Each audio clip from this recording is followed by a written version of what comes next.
Welcome in, everyone. We are back with Sultan's game.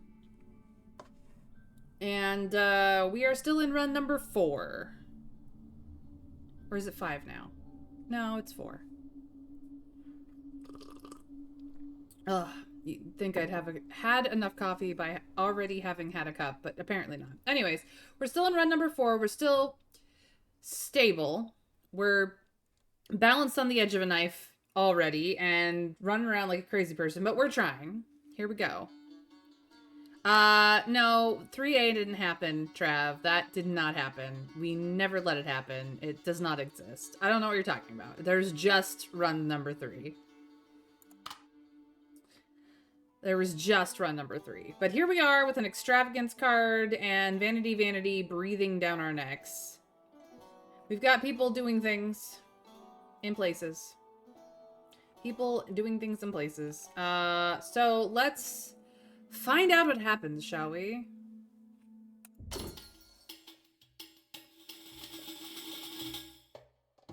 And hey, if you subscribe or gift subscript in my channel, there are drops to be had. So that ends near the end of the month. You should get on that if you're gonna. Enjoy. Alrighty then. Habib used food waste. No. He used leftover cuts to make marvelous mush, which is now more popular than the main dishes. Should anyone try it? Avoid food poisoning. In the yard, redolent with food aroma, Habib and Zaki have just lifted their bowls when commotion erupts from the crowd. Someone raises some tail high. What's in this soup? A mouse? This unscrupulous cook. Look, so horrible, so horrible. Dare you slander the chef? In the uproar, Habib steps forward. His tall figure towers over the troublemakers, resembling a sturdy tower. Can you show me that mouse? I'm doing well, Mr. Scragg. Welcome in. I hope you are doing well. Baldur's Gate 3 has you today, I see. Anyway. The man hesitates, weakly tossing it to Habib. Indeed, it is a mouse. However, the mouse's neck is fragile and would snap if overcooked. Judging by this one's state, it was placed in the soup soon after being submerged. As he speaks, Habib expertly draws a sharp kitchen knife from his apron, skillfully dissecting the rodent, revealing its innards still tinged with blood. Everyone witnessed the mush simmering all morning. The troublemaker stands silent, mumbling misunderstanding while retreating before trying to escape, but finds himself trapped within the crowd, caught firm by Habib's strong grip, dragging him away into the adjacent room without further ado. Oh dear. The rogue fucked off after having done his work. As did this rogue, because Zaki brought one too. God, the double rogues. It was so good. Still have a sore throat and a nose? Yeah. I'm hoping that you are better quickly. We go to the bathhouse. Do we get any information? Heck yeah, we did. Something silver. An opportunity. Nice. And something noteworthy. On the street, a peculiar man stops and invites you to join a mysterious game. He tells you that if you successfully complete it, you will receive a rare treasure, and the game is very simple, with every step clearly written in this ancient manual. So, do we join the challenge, drive him away, or introduce him to the Sultan? Trav, if you would be so kind. Could you, search this up? Winter Fairy threw parchment? What did I throw? I don't remember. I also threw parchment. It seems it's a diplomacy day. Double parchment day. Anybody else want in on Boulder's parchment shears? Just to see who wins.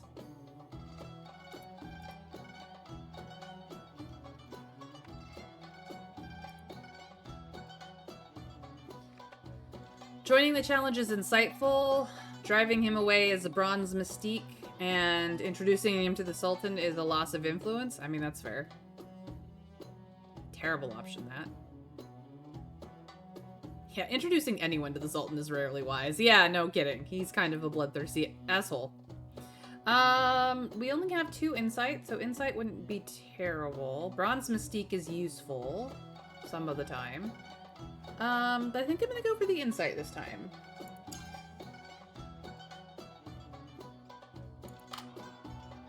You were born to challenge various games. You take the ancient scroll from his hand and follow the ritual steps one by one. First, extinguish all the lamps in your house on a moonlit night. Close all the doors and windows with no light, no sound. Facing the corner and silently count 50 numbers. Then you feel a breeze touch the back of your hand. You have to go. You need to find a place to hide and play hide and seek with the wind. You seem to hear the sound of a child's silver bell-like laugh. Has she come to find you? Nice. People come to the estate, and do we make the good money today? We sure do. We get double money today. Yes, we do. Nice. All the money we could want. Ah, the palace. We must frequently appear it. We are carrying out our sacred task, and the intrigues have made the Sultan a little more weary, but Lady Becky always gets a treat for arriving, because Lady Becky is the best cat in the game. I mean, why would they ever think that anything was wrong with Lady Becky's appearance? Lady Becky is a lady, a member of the court. God, I love that cat. A young man crawls on his belly in the Sultan's golden palace, humbly begging for an extension on the tax collection deadline due to the region's unpredictable climate. The Sultan, intrigued by this new plaything, comes up with a brilliant idea. He calls you over and gives you an opportunity in a merciful, lenient manner. Now you must use a Sultan's card on this man. No, it is not a can, it's a must. You have no room to refuse. Oh man, not this guy. Ah, the dog racing. Well, Luna starts off and definitely pulls ahead. Luna stays at the head of the pack because we are very good at this. And last but not least, Luna wins because we know which dog to bet on. All the money. The Sultan's tax farmer was assassinated for overly aggressive tax policies involving local and royal conflict, possibly inciting large-scale rebellion. Be careful in handling it. We must try to persuade the vizier. I tried to put his name and vizier in the same word, and that did not work. Abdul the vizier. We need at least 3 successes out of 13 to persuade him. Well, that was easy.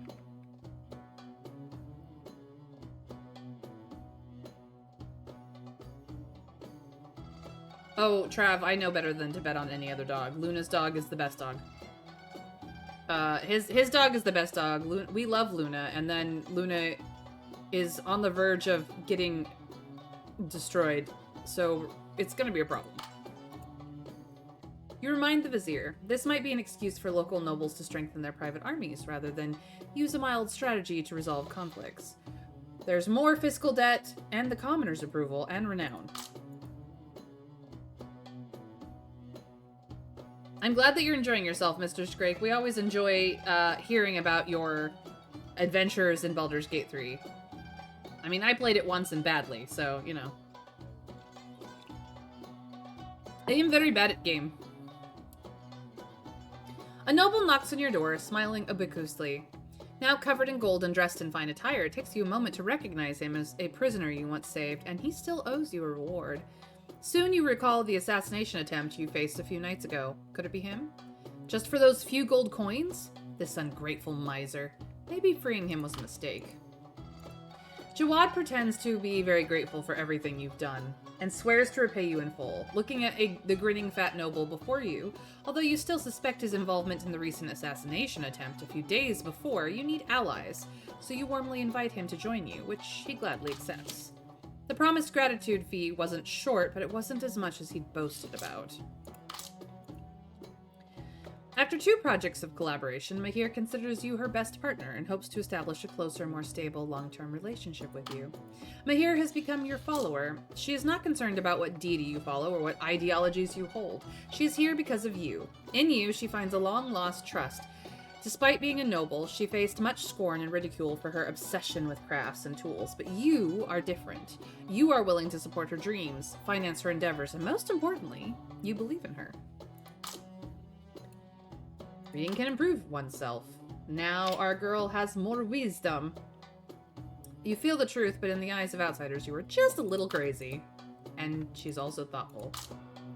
The lost child Tamir is working for a miller. Aleem hopes you can visit him. It'd be much better than if a thief like him shows up. It's true. Look at all this stuff we got. That was a productive round. Oh, hello, Barat. Barat somehow got wind and visits, proposing to see the insulating and preserving stone lunchbox you have. I've seen something similar along the desert tribes in the west, Barat muses, stroking his chin. They believe demons alter things written in ink, so all their writing is carved on specially made stone slabs.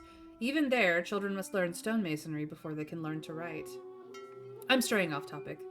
Anyway, this skillful hollowing of the stone is quite good, complete with a lid, better than what I've seen. Caravans traveling long distances would need this sort of thing. How many do you have? I want them all.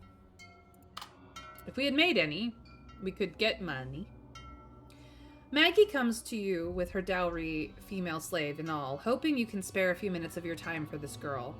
And all kneels and recounts a dream that has troubled her for a long while.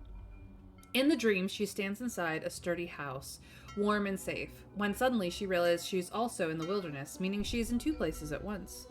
There are wolves in the wilderness, and she knows they are approaching, so she wonders if she opens the door to hide in the house, will she also bring in the wolves, endangering the one inside? Dreaming, she stands at the house's door, shivering until she wakes. How should one interpret this dream? The freedom one led to a link of fate? Okay. PP, thank you for the lurk. I appreciate you. And I will do a shouty. Because Psycho Phoenix is also streaming right now, but she streams much longer than me, so I oftentimes raid her after my stream is over. But if you want to go check her out, please do. She's lovely.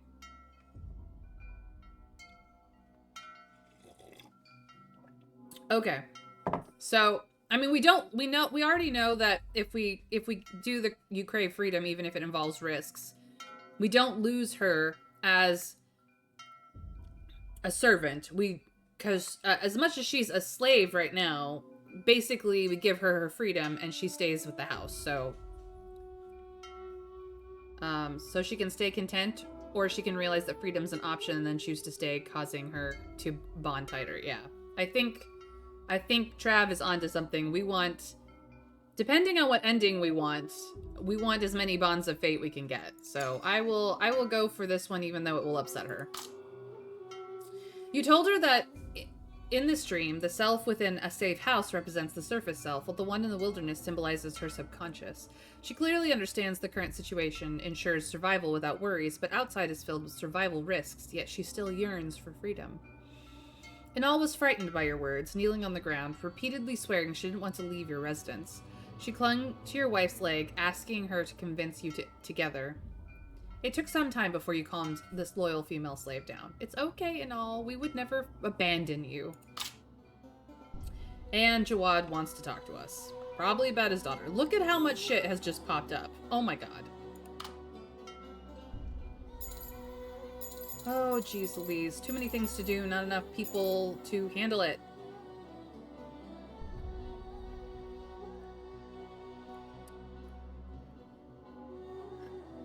Okay, we have 40 coins, the gold sword, the survival combat shield, the charisma magic.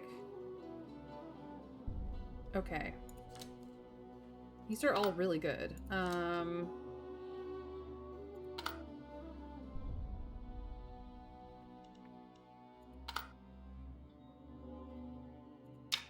That's already covered. My wife wants to go on a date. If I had anything but this frickin' extravagance card would be fine. Sultan's prank. We could just use this extravagance card on Fardak and see what happens. I would much rather do a silver one. Let's see what cards I have. Oops. Nope. Hit the wrong button. I have so few extravagance cards left, so actually it's fine. I've done Conquest with that guy. It turned out badly. I actually don't know what carnality would do to him, honestly. Bloodshed obviously kills him. That's pretty easy. It's the same with Book Girl. Linking her isn't the most obvious route either. That's fair, Trav. This game is deep. There's a lot to this game.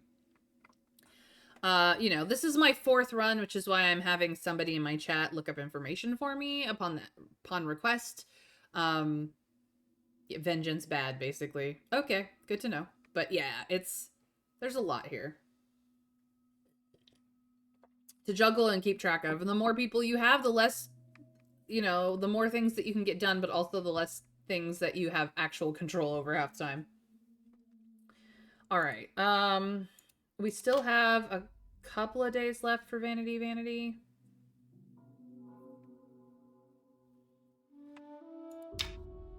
Confession requires...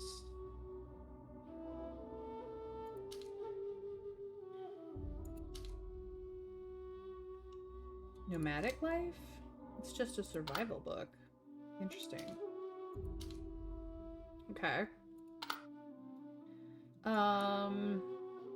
We didn't even make the lunch boxes, so this is just going to expire. We do need to get around to this at some point. Can we upgrade the guest house? No, we're 1 notoriety away from tier 3. This... we can send somebody for...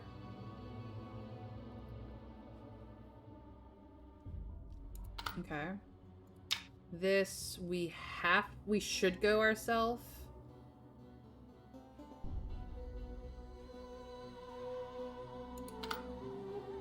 Book hunt I don't care about because it will roll up again. This, we are going to send Habib for.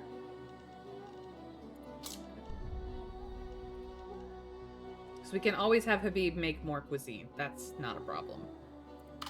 That's easy. Who's at the court? Zaid? So if we want to skip court, we could. It's not recommended, but we could. I'm going to send the cat because she just makes me so happy. Well, he, I should say. Zaki has a request. That we need somebody to go to. That's working. Okay. So Inal handles the house. That's fine. Do we have... apparently we can put rationality there? Not sure what that's gonna do.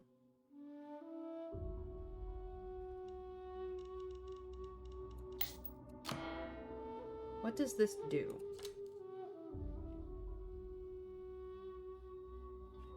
It's a consumable. It gives inspiration 20.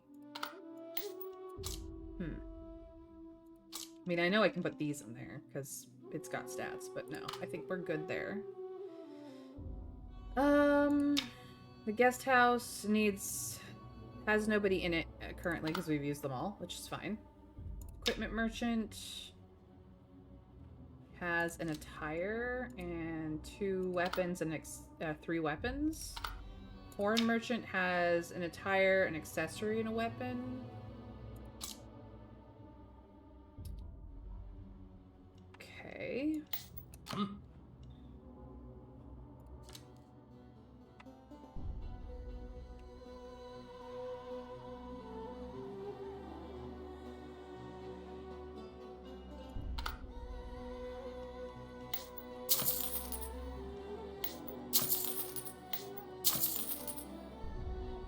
That's a lot of money.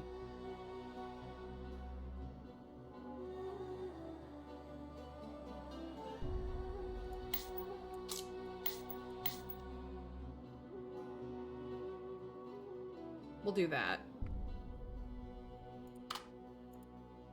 All right.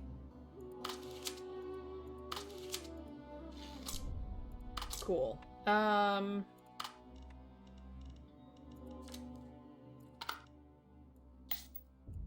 There you go, my girl.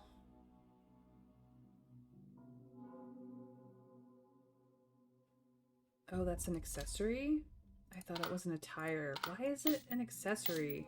This is a better accessory for her. Fine. It gives charisma? Who needs more charisma?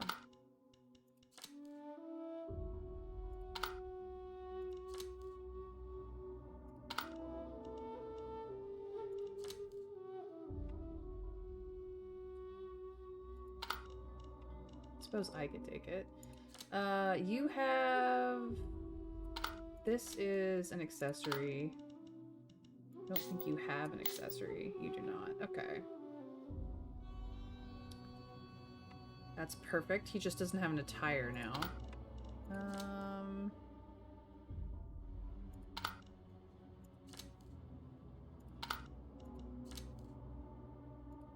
I guess I could give it to Jawad for the time being. Doesn't need the magic, but it's fine. Okay. Any other accessories that I need to worry about? I don't think so.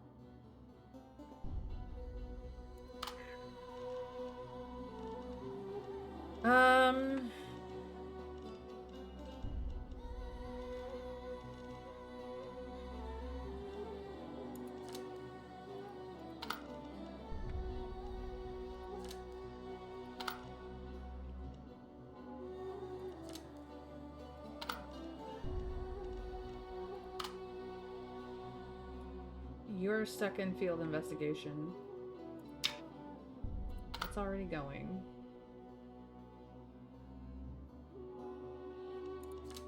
She has 1 mark of passion already. I was gonna use this extravagance card on this. So...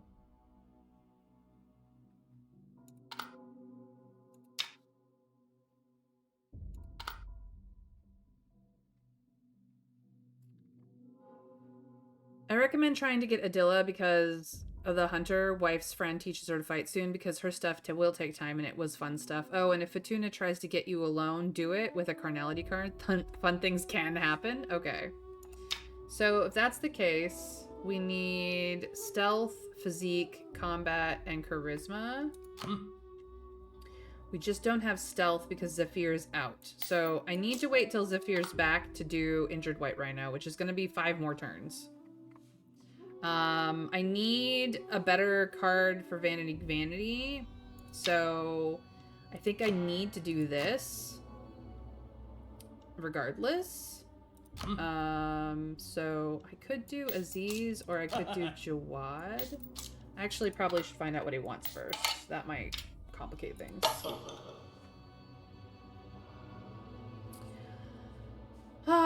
Jawad approaches, grinning with a syrupy smile, bringing up noble marriages between powerful families. He inquires about young men from notable families, presenting a bottle of good wine, asking about their character, whether there are any hidden dealings, as if you should know such details. So you compose yourself, earnestly describing their positive qualities and virtues until your mouth is dry, only for him to shake his head. They're still unworthy. If I'm frank, they don't match my Aromina. Annoyed, you respond. How great can Miss Aromina be? Are you here to waste my time?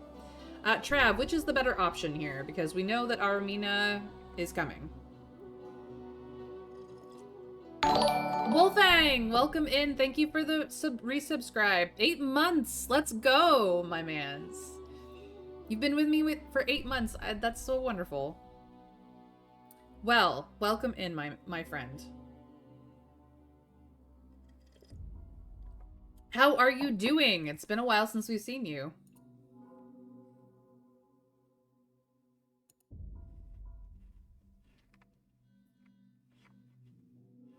Perfect timing, by the way. Don't say anything about results. She'll come either way. Okay. Well, we'll ask about her. Because Jawad's not trying to waste our time. He is trying to get the best husband for her wife. For his daughter. Best husband for his daughter. Which, you know, he spoils her rotten, so I can understand, but... Of course, she is the best girl in the world. My daughter, my jewel, my Aromina. He proudly says his expression changing suddenly. You know, I wouldn't... she's an unmarried girl. Can't marry as a second wife, not even with influence like yours. You are amused by his words. It seems the rumors about Jawad spoiling his daughter in the court are indeed very true. Alright, so that is sorted.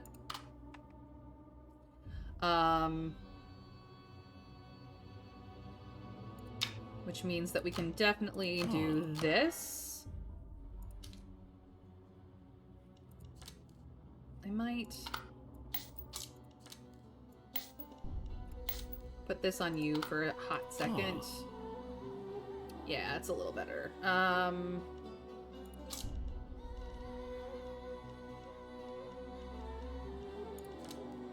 Wow, do I even have combat? I do have intuition. Okay. Oh, you need to prepare a gold for this one because we're using an extravagance card. Stop. There we go. Extravagance card requires gold. We're just gonna throw money at the problem. Basically. Alright. So that's good. Hopefully that means that when we pull the next card, Vanity Vanity, we'll have something I can use on that bitch.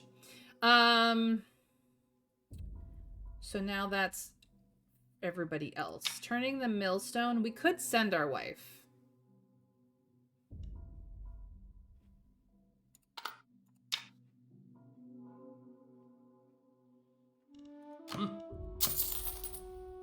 We can send Aziz. Deal with this asshole. Zaki's request. We can also possibly send the wife to this one.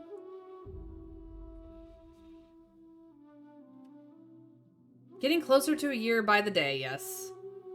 I'm glad that you're doing fine. Work is tiresome, yeah. With my kids' class hours changing, my routine changed too, so I get lesser chances to show. That's, I mean, Wolfang, life happens. And again, the YouTube playlists are there for you anytime that fits your schedule. So if you miss my company, you know where to find it, at the very least on your own terms. Even if you can't hang out with me live. Do we know a Fardak? Yeah, we do. Fardak is the Sultan's prank. That's this guy. Fardak comes from a vassal tribe. He was sent by his father to demonstrate the tribe's loyalty to the Sultan. His face still carries the traces of a young man's barely concealed resentment. A look the Sultan adores, for it marks him as a perfect plaything. I think he's the one the Sultan just wanted you to use a card on. If so, bloodshed and conquest would be bad. We can get good things if he stays alive. Yeah, I'm thinking I might have to, I'm thinking I might have to,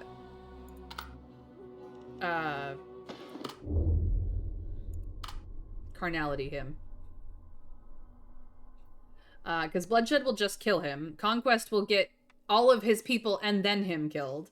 I do have a silver extravagance still lingering about, and the magician has been throwing extravagances at me, which is annoying.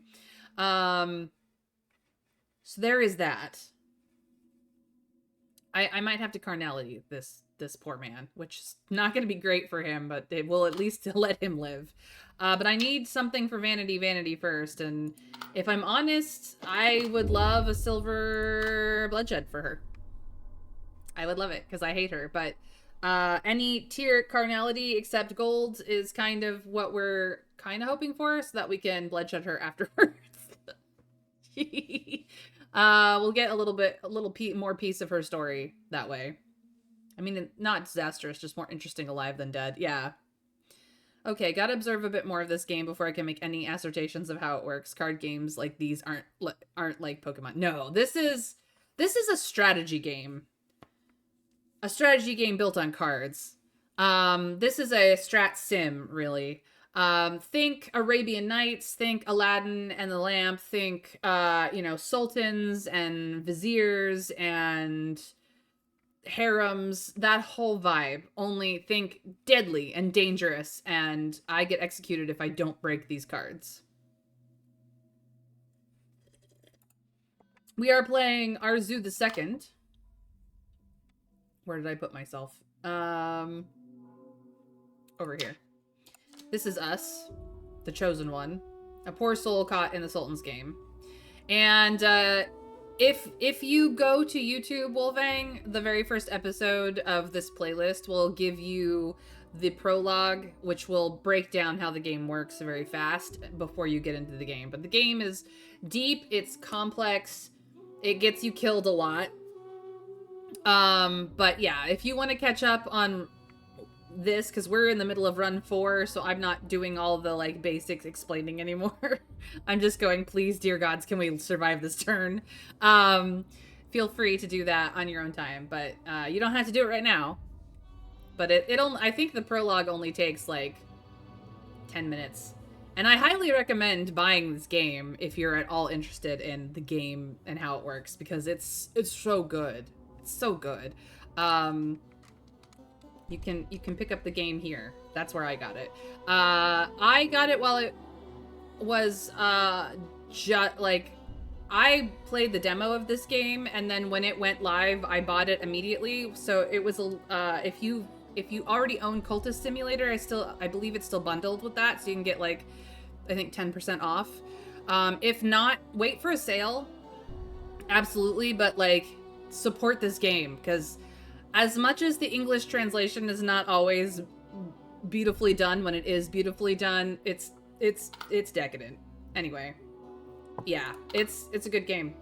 Okay, but we can wait on Sultan's prank. Vanity is what's about to get us boned, and not necessarily in a good way. Entangled task I can wait on.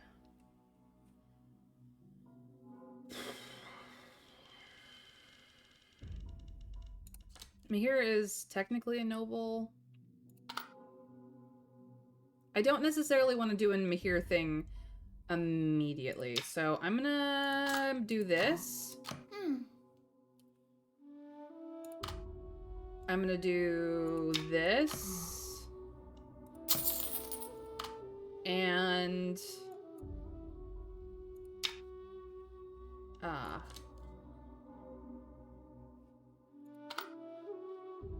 I don't really need the bathhouse. There's too much going on already.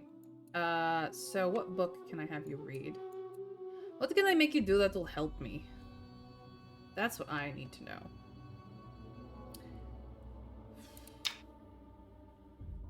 This is a magic attire. I'm gonna buy that. Thank you. Thank you, come again. And I'm gonna stick it on you, because you need it. She's my magic girl. I don't think I have any magic books. I do not have the bookstore. I do have the book hunt, though. Maybe I sent her on the book hunt. I mean, I've spent all my fucking money, but... this is Dark Alley book hunt. She is not good for that one. Never mind. Lumera may have to just chill. I could give her a little more charisma. She has no sociability.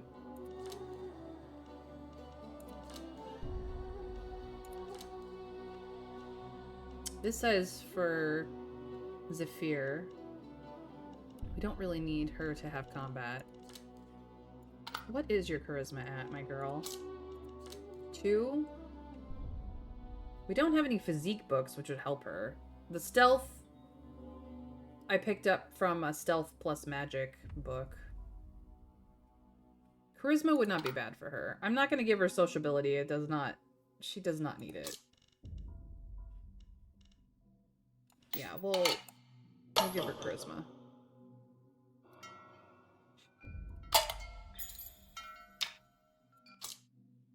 There, she can read a book.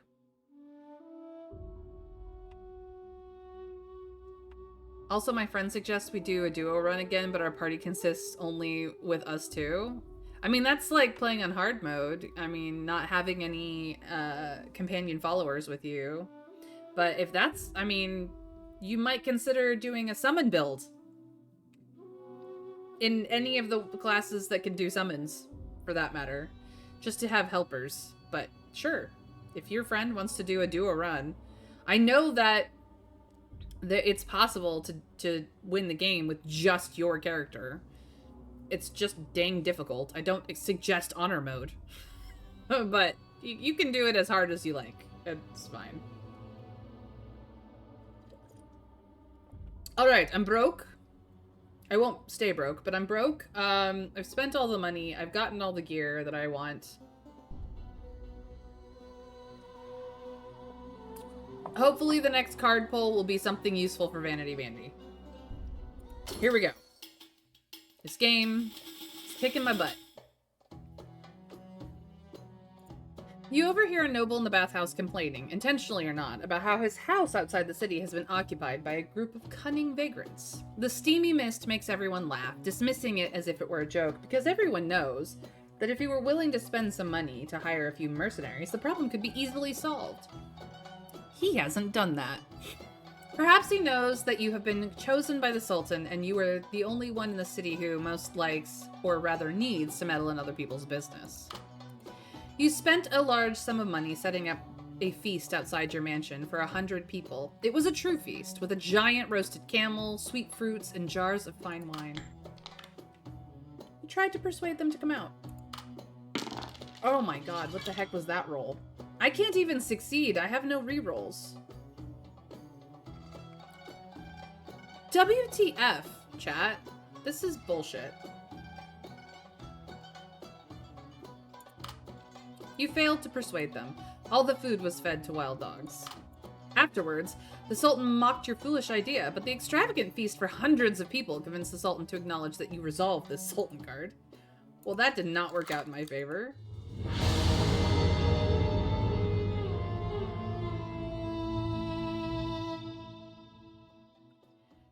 Here is something I can do. I still have a reset the day. I could reset the day and see if I can survive that instead. I mean, I have to go through all the things, and then I can reset the day and do it again. What do we think, chat? Do we reset the day and try it again? I had a suggestion to him going caster and me going paladin life cleric for tanking. I mean, casters can be very strategic, and battlefield control casters are pretty epic. But so are summons casters, so, I mean, it's up to you and your friend how you want to do it. But yeah, somebody needs to do the healing, so you don't die. And if you're tanking correctly, nobody dies.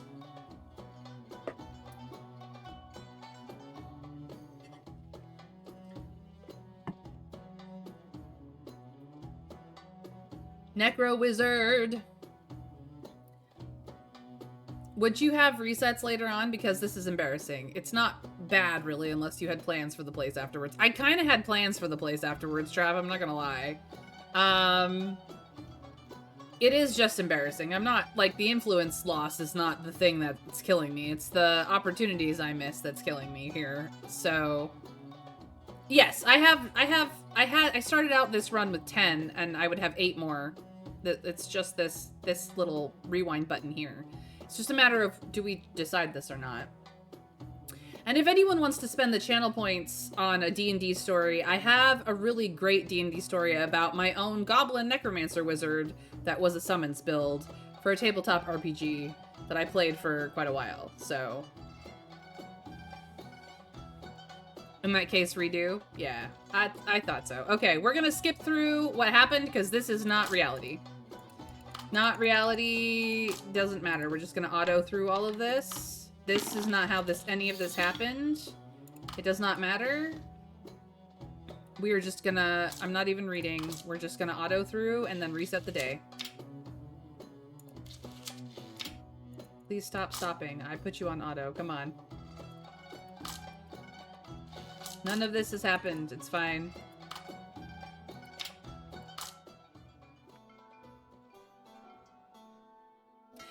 Fistbesson! Hello, hello, welcome in, welcome in. Thank you for popping in. I hope that you stick around, but feel free to lurk if you need to.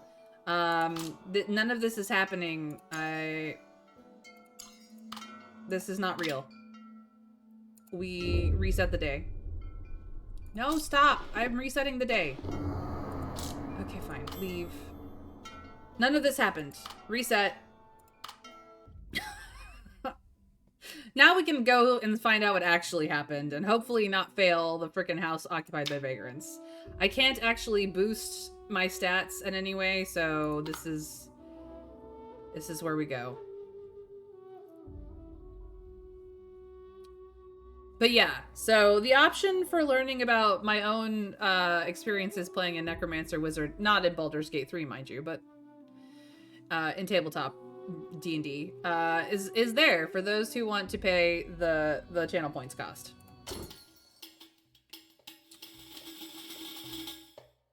All right, let's try this again. For really reals.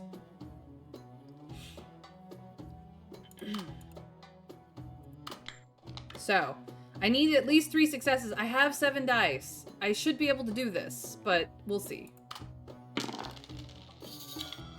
Thank you. No one can refuse a real feast. The vagrants swarm out of the mansion, and the leader can't stop them. Once disunite, once they are scattered, you catch her easily. As the others see the tide turning after they have their fill, they scatter like bird flocks. Afterwards, the Sultan mocked you for spending money to let commoners eat for free, but indeed, this could be considered as an act of extravagance. So we got renown for that rather than influence loss, and we still break the card, which is precisely what we wanted.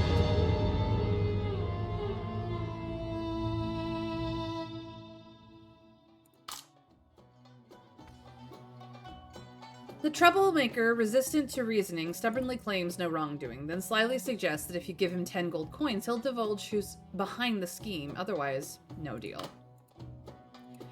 After obtaining the gold, the man freely divulges what he knows. It turns out his provocations were orchestrated by a noble. Based on his descriptions, you identified the individual. Time to settle scores. People are still willing to come and help me make money. We are wildly successful in our money making. Fantastic.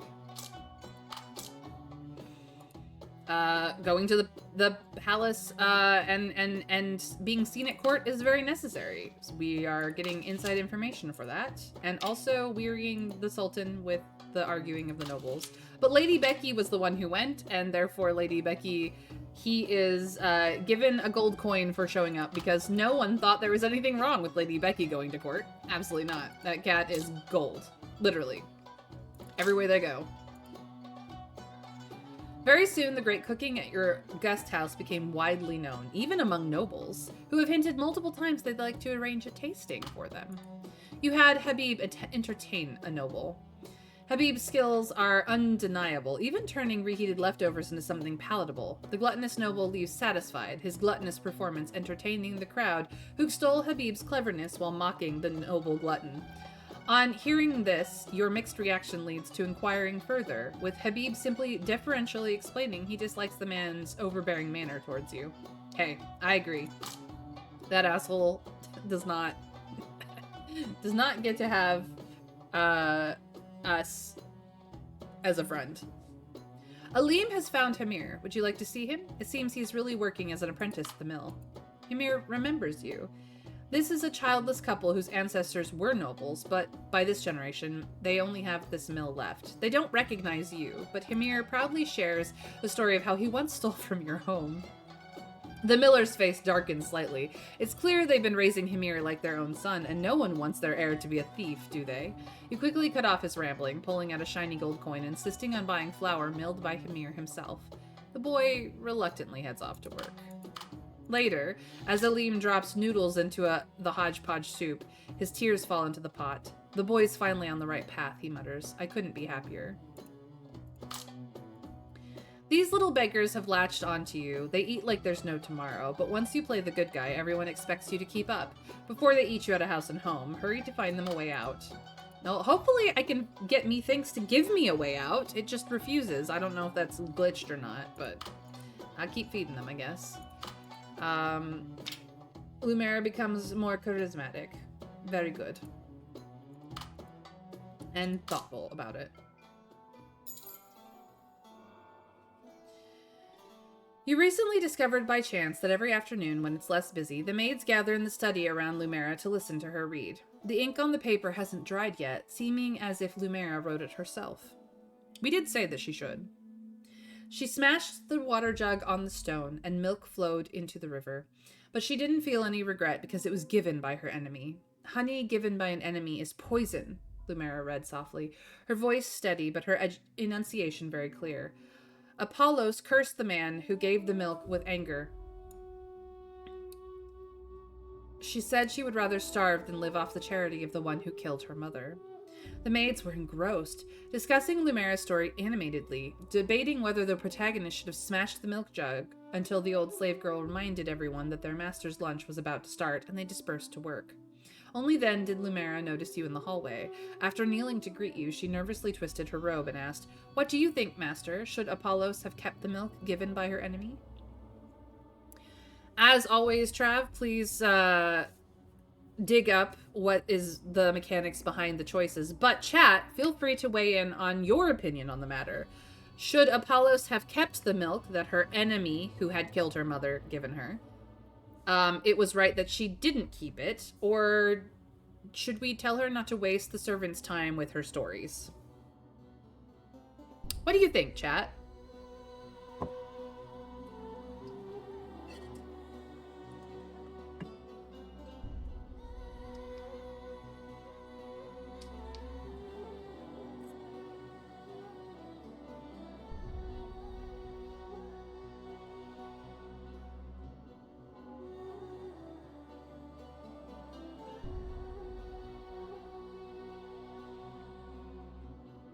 Keep it. I mean it. Not keeping results in revenge path.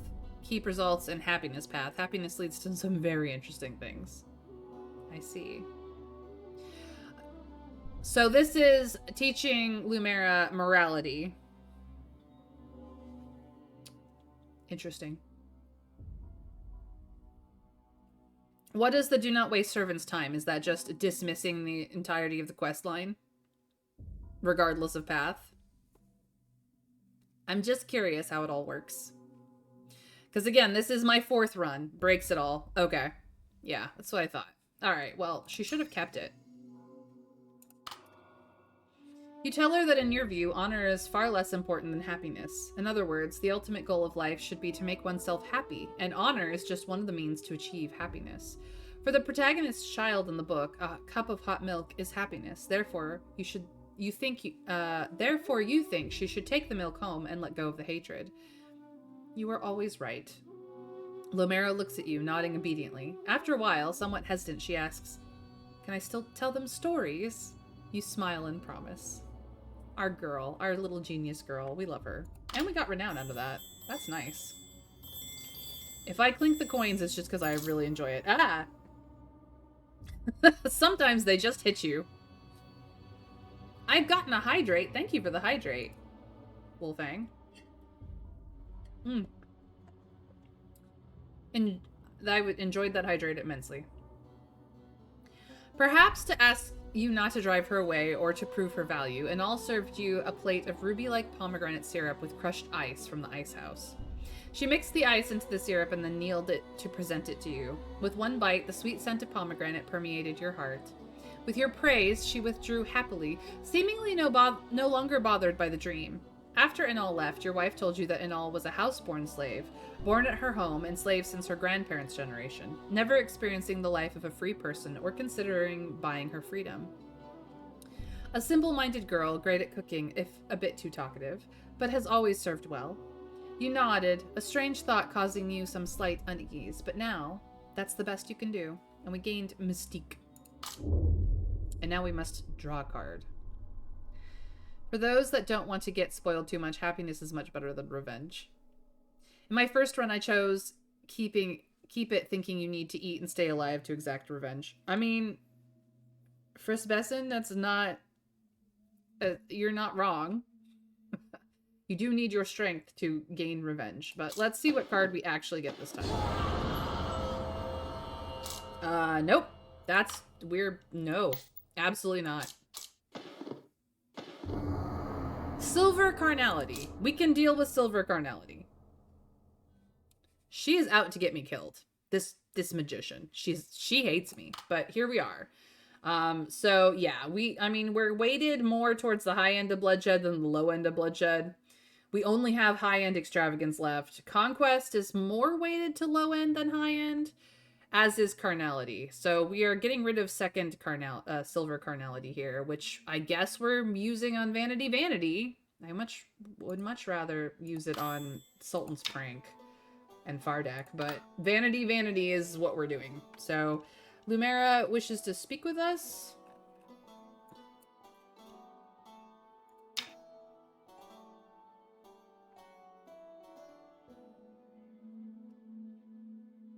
Ah, the jealous minister. If influence is significant, it might be enough to intimidate him. Okay. Maybe I should just send the cat. No, that's fine. Okay. Our daughter wants to speak with us. We're gonna talk to her first. We love her. Lumera bows to you and tells you she wants to learn the ancient language of the Empire, which is the language of her homeland. This language doesn't differ much from the common language, but many terms are different, especially those related to faith. I think the past is not important. What matters is that I use this life to do something I want to do. The ultimate goal of life is to achieve happiness, which is what you taught me. I've thought about it, and my happiness lies in learning more knowledge. Please send me to learn the ancient language. I will repay your benevolence doubly. She says this while groveling, and you contemplate the answer. Sending her to learn the ancient language requires some money, but she is very smart, so it might be worth it. All right, do we agree or do we reject? Trav, what do you think? Chat, what do you think? Not just Trav. What do you think, everyone? Fair reasoning. If my enemy gives me something, I am stronger, he is weaker, and he thinks that he's bribed me into forgiving him. That is a good point, Trav. Agree. Of course we agree. We want her to be awesome. She is awesome. We just want to make her as awesome as possible, really.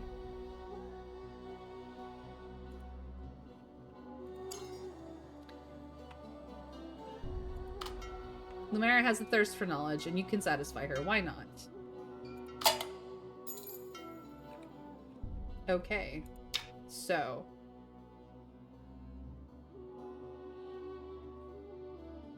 If you're willing to pay double the price, you can break an extravagance card. It requires wisdom, which she's got the most of. Anyway. Okay, well, Vanity Vanity, we have to go in person because she's a bitch and we have to. Mahir is at court. Lady Becky, you know the drill.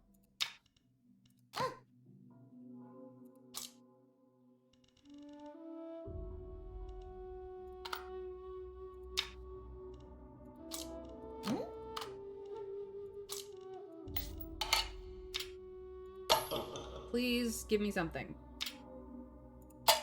I literally cannot do anything with these orphans, and I don't know why. Something's borked, I think. We do need to do Zaki's request.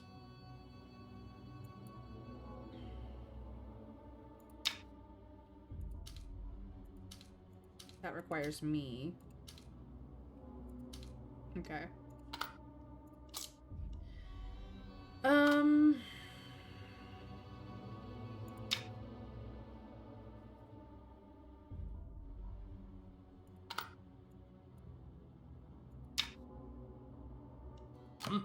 Aziz can go on this book hunt. We'll get another book. This should be plenty. Wait.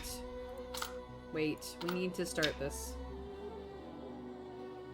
We need... Oh, wait. I have to wait until frickin' field investigation is done. That's why. That's why. Okay. It's fine. Guest house hasn't reset. Equipment merchant hasn't reset. Observatory's got 4 more days. This kind of requires me in person. This does not necessarily.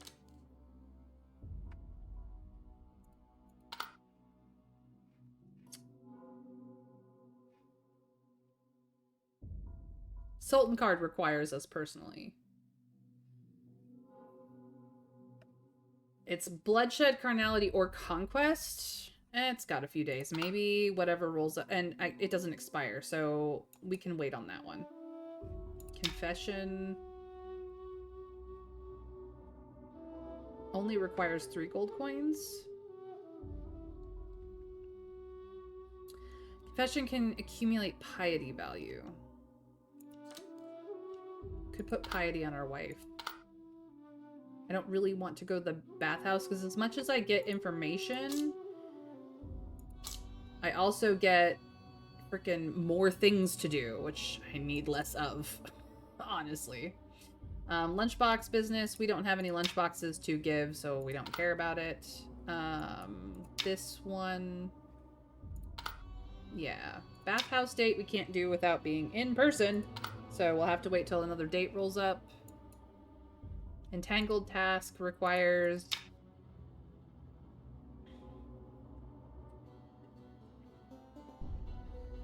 a little more consideration.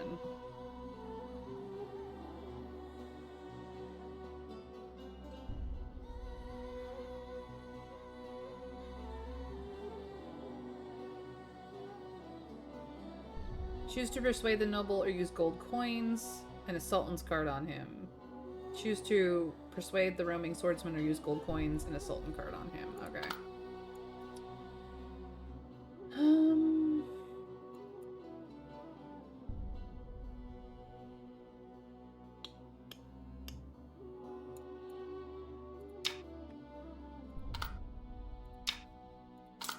We're actually gonna do this. Just to give them someplace to go.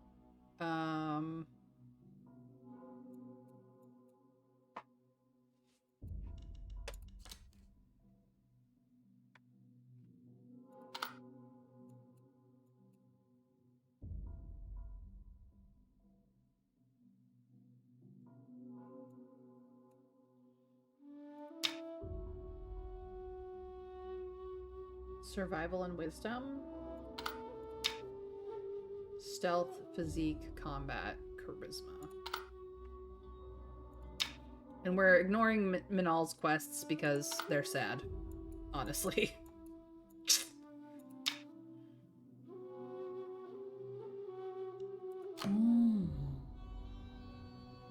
No.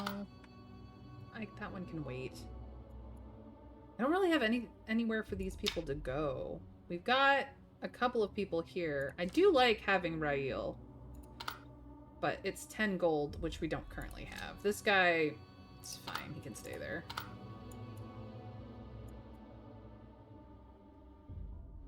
Get rid of the orphans. I'm trying, but like every time I put them in methinks, they're not doing me any good. We've also not pursued Nothal at all. I've kind of just thrown him in here. Does this do anything?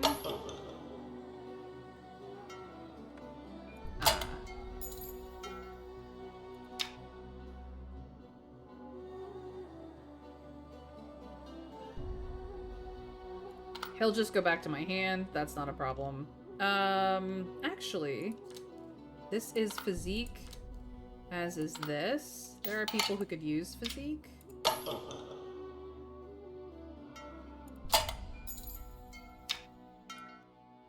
Can invite any friend. I can have up to 4 people on this. So my wife has pretty good physique, but she does not. Habib could use a little bit more. My wife. Good. Everybody gets that. Is there anybody that could have used physique? Actually, you could use physique, so I could just do this and then pull everyone out and... There we go. Everybody gets physique. That's helpful. Okay. I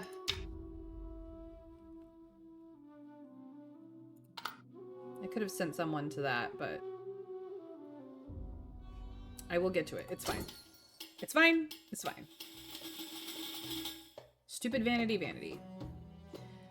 Nayla's vanity is renowned as her charm. She sends you a message suggesting you can use a Sultan card on her. This way she can return to being the center of palace gossip, and you, in the process, may gain immense pleasure. She eagerly pulls the Sultan card in your hands, between her thighs.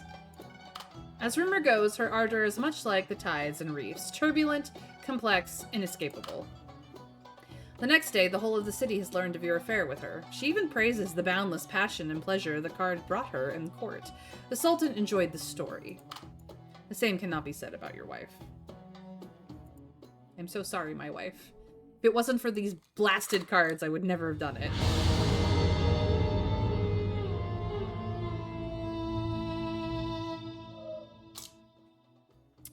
More support from her, though. Dark Alley is flooded with countless unknown things, and some are stolen goods. Others are even worse. My task is to reach into that murky stream, seize the moment, catch a wave, or a book. Once it's out of that river, it becomes as perfect and intriguing as the rest of my collection. The bookstore owner says as he invites you, or someone as skilled as combat as you, to join him in catching waves. You only need to keep watch. The bookstore owner, much like a hound, can always sniff out his target in the bustling dark alley. Just make sure he doesn't get hit with a blackjack. I think we can handle that. Aziz is very good at what he does. A single wave. Today's a good day. A fine book acquired, knowledge gained without bloodshed. Something noteworthy has happened. The Sultan has had a strange dream that left him unsettled. He asked you to interpret the dream for him. In the dream, the Sultan saw a beautiful woman standing on the edge of a cliff. As he approached her, she began to slowly jump off the cliff, and he ran to see her shattered body below.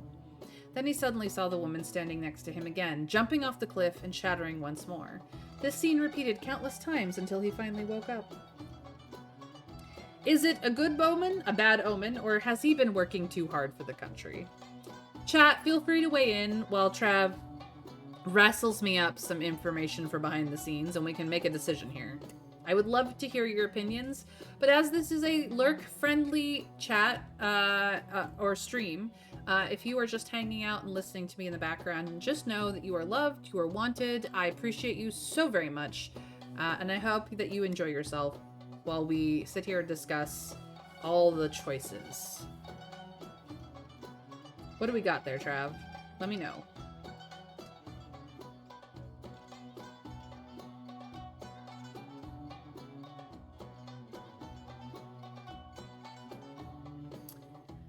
A good omen is influence, a bad omen is gold, and working too hard is insight. I'd take the gold personally. Yeah, I kind of need the gold right now. I mean, insight would be great. We're only at 3.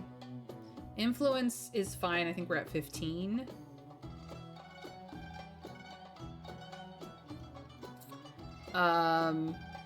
We can live without high influence or insight, and we already have high influence. So yeah, I think the gold is probably what's gonna be the best for us. It's a bad omen. That last option gives you the backstory. Ooh. I do love me some lore. I got an ad break in about a minute. What do we think, Trav? Lore or gold? Because I'm gonna make money at my house, too.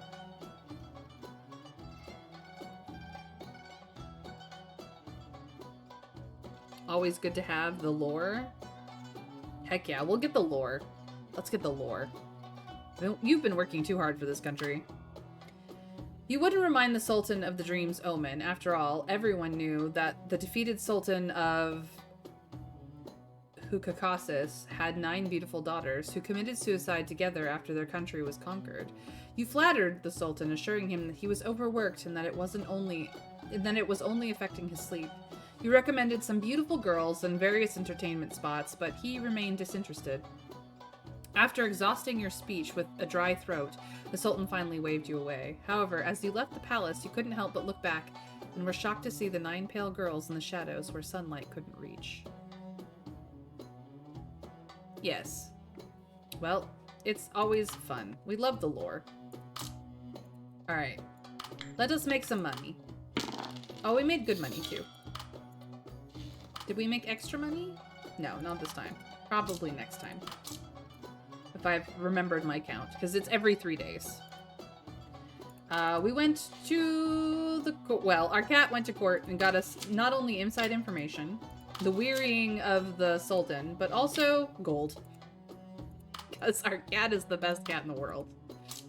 Oh my god. He's such a great cat. I love this cat. Habib meticulously prepares a grand meal, enough to serve several people.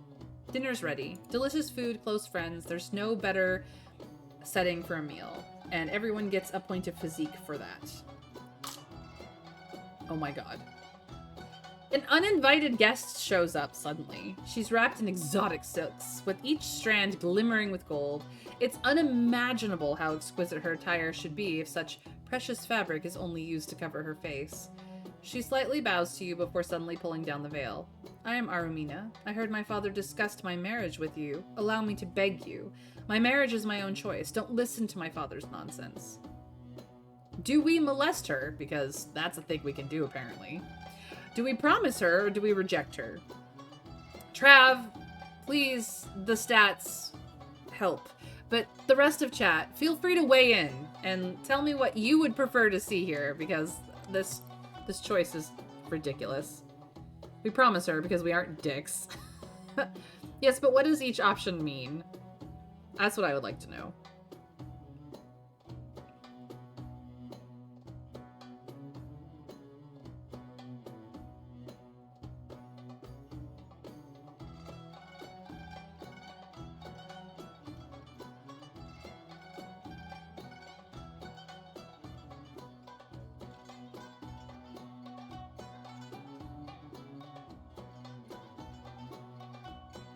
Enraged Jawad, more gold, less gold?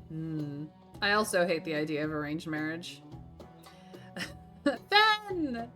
Hello! I adore you, Fen! I adore you. Well, guess what? Guess what, chat?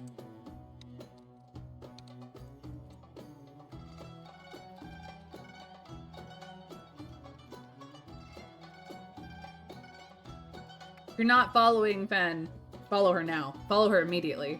She's amazing, and I adore her, and I don't catch her streams enough, and she always comes in and supports mine. So please, if you are not following her, please do. She's wonderful, and also she does amazing things with AI generated music. You should definitely check it out. The wiki doesn't say clearly nobody there was willing to be a dick either. They just say promising gives you gold. Okay, well. We promise her gold. We promise her to help, and she will give us gold. Nice. You promise her that next time her father seeks your advice, you would directly suggest he go home and listen to his daughter's views. A mature woman's insight. Miss Arumina is very pleased, knowing only one way to express her gratitude, stuffing a bag of money into your hands. What her dowry must be worth. Oh my goodness. Alright. What else are we gonna get hit with? And all wishes to speak with us. Anybody else? Anything else? Yep, here comes the card. Okay, what do we get this time? Gold carnality? Oh my god, she's trying to kill us. We haven't upgraded our wife yet. Can we do it in 7 days though? We might just have to wait on that one. Gold extravagance. I'm waiting for the bird to roll up, unfortunately, because that's all the option I have left, I think. Gold carnality I can do if I upgrade my wife to gold. Then I can enjoy my wife. Would have been nice to have frickin' silver bloodshed, though.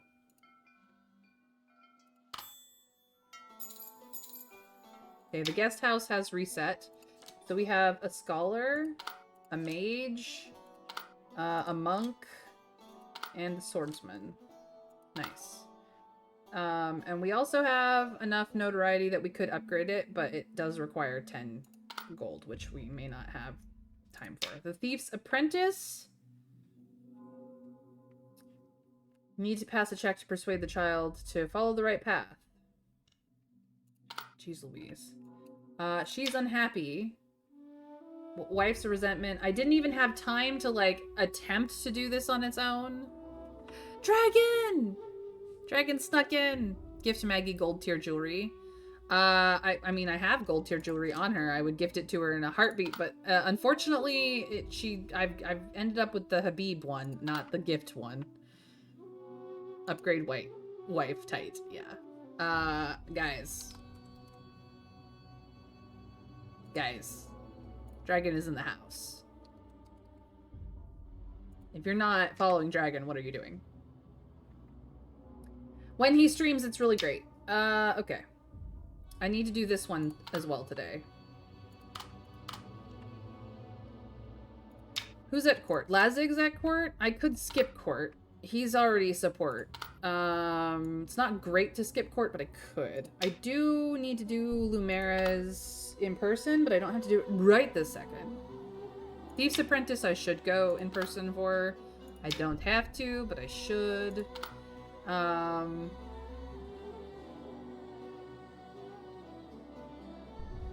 Actually, I could use gold carnality on the roaming swordsman. This isn't a death sentence. I would much rather my wife, but my wife. I would much rather my wife.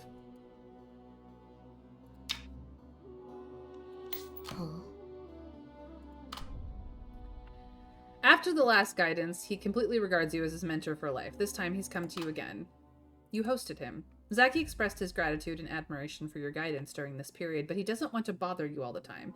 He asks you where you usually go for answers when you have questions. The bookstore, the prison, or to Dark Alley. Carnality on roaming swordsman does work. Have fun. Like, we're not in a bad position. I would just much rather my wife. I'm gonna see if I can't do this to my... upgrade my wife to gold so I can enjoy gold carnality with my wife. If I can do that, I will do that. But otherwise, the swordsman does work. And it's not the Sultan or his consort, which is dangerous. Sadly, the Sultan's prank means that it's delayed a little bit longer. It's fine. Dragon, too late. You've been shouted. You don't suck. You just don't stream quite as regularly as I do.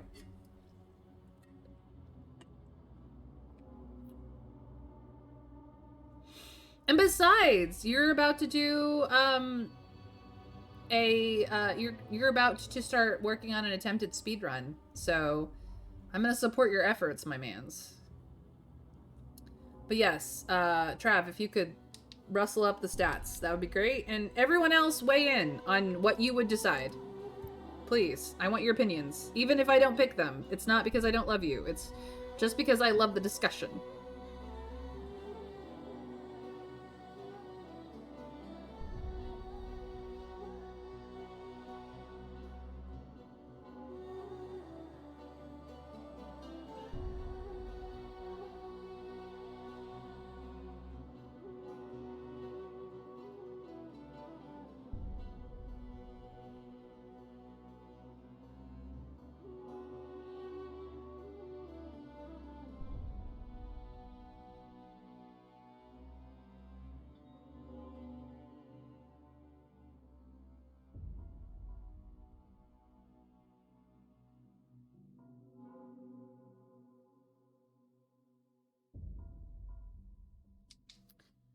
There's no check, it's just stat benefits, but mom likes some.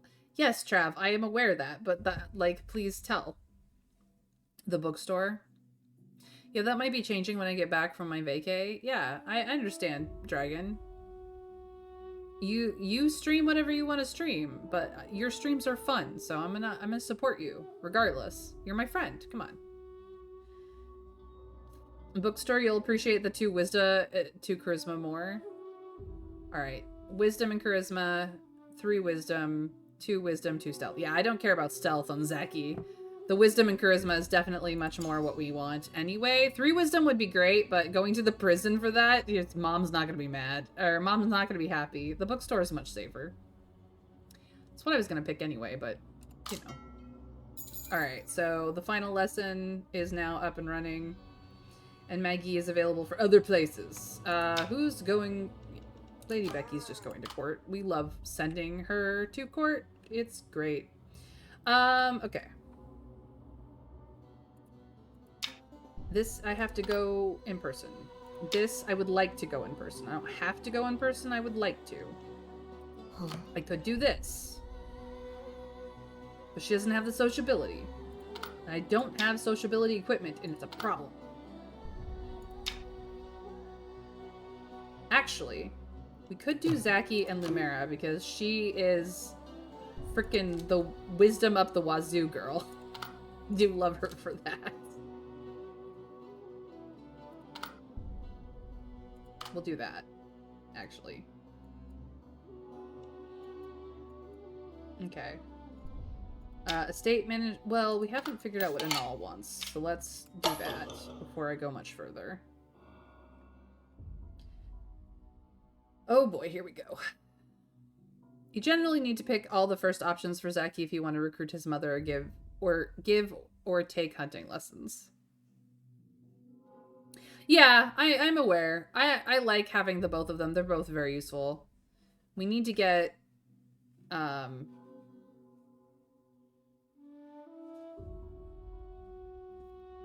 Injured White Rhino started, but we need Zephyr for that, so we're kind of stalled there. Anyway, let's figure out what we can do for Inal, because she's the bestest. Inal comes home in a panic, telling you she saw the wolf of her dream. It happened while she was at the market buying ingredients, while picking a fat duck. A duck must have plump wings underneath to be tasty. When I opened the wings to inspect... Oh, sorry, master, I digress. Then he appeared. He looked like a wolf. His eyes were glowing green. He stared at me, asked whose family I belonged to. I was terrified. I dropped the duck and ran home. Thankfully, it hadn't paid for it yet. I hadn't paid for it yet. I brought back all the money. Oh, master, what should I do? Things from dreams are coming out. She gesticulates frantically, tears on her face, visibly panicked. Just as you consider how to comfort her, you notice the large slave Aziz seems to be quietly eavesdropping from outside the courtyard. Watching Inal's tear-streaked face, you realize she's quite a beauty, too. Do we check in with Aziz? Because he has something to say. Do we call Maggie in to comfort her slave? Or do we distract her? Probably by molesting her at this point. Because that seems to be the way the game is going. I didn't know I was in someone's dreams. Dragon, you do not want to be in this woman's dreams, because I will beat you. Distract her? Aziz, of course. I ship them. I ship them too. But what are the stats, Trav? Tell me what the options actually mean. And Rukavi says distract. I would love to see everybody else's opinions if you have them. Again, if you're just lurking, feel free to continue lurking. I'm asking not to pull you out of your lurk, but only because I'm curious what my friends have to say. It's food, you get renown. Oh, you distract her with some food? That's pretty fun.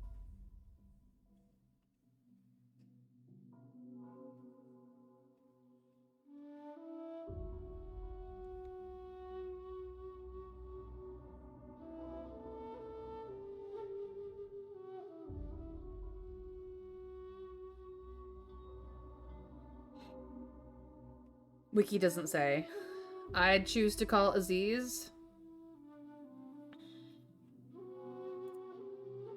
Molest her is option 1 here. Really? Interesting. I know, Trav, you're very good at digging things up. I appreciate you.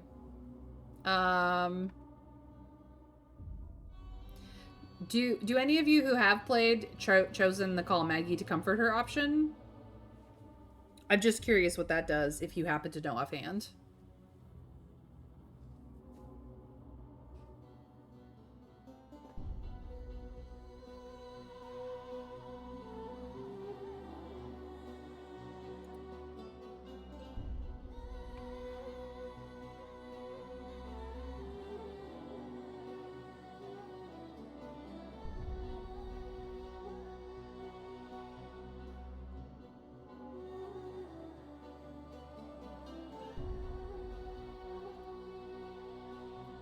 You need Maggie mad to upgrade her. Maybe do pick option 1. Oh, Maggie's already mad. We just didn't get the gift thing to Maggie to make her happy option.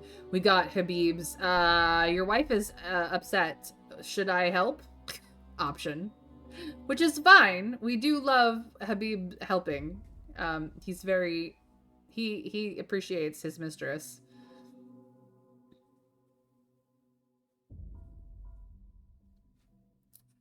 All right. Well, I'm gonna distract her.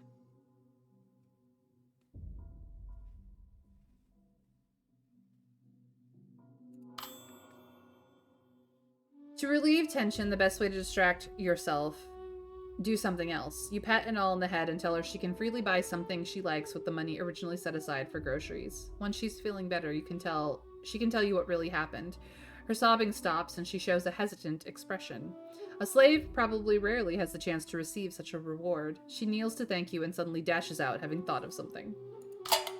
Well, that's where we're at. So yeah, I got the Habib dealing with wife's resentment issue, and I was hoping to do a different thing, but it's fine.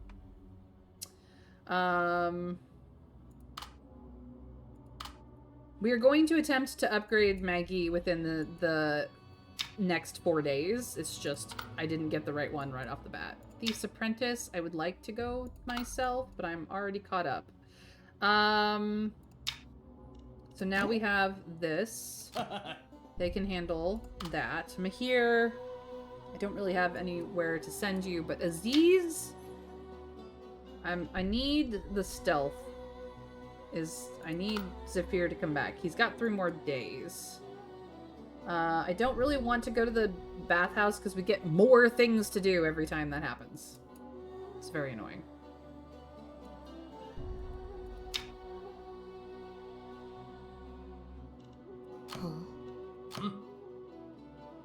Yeah. I don't have, she doesn't have the sociability.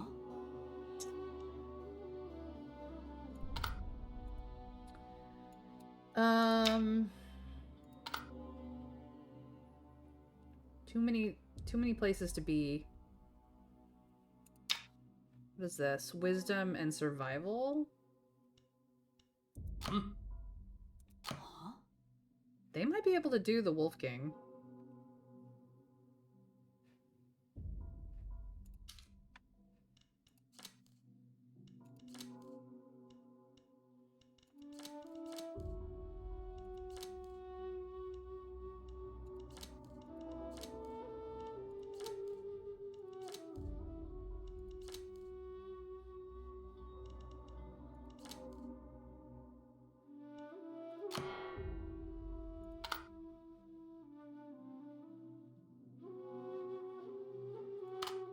We'll just try to get Wolf King done, which leaves just my wife.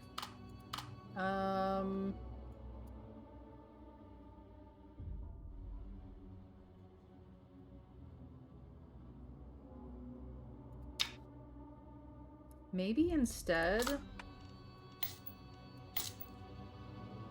Oh, never mind. Lady Becky is an accessory.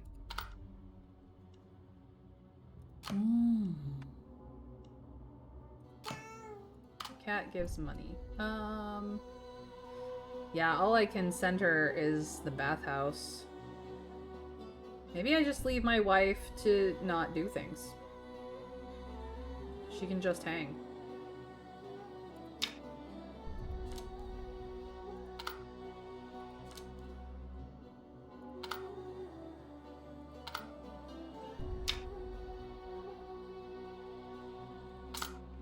Alright, let's do some guest house stuff. The Scholar is Wisdom and Survival, which is exactly what we need. Mahir can have that one. It's Wisdom and Survival. Mage also is good, so we'll do this. Everybody gets a friend to go help in this.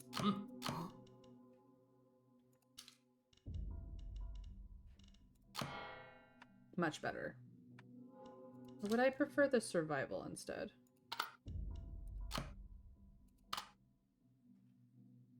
There, that's stronger. Okay.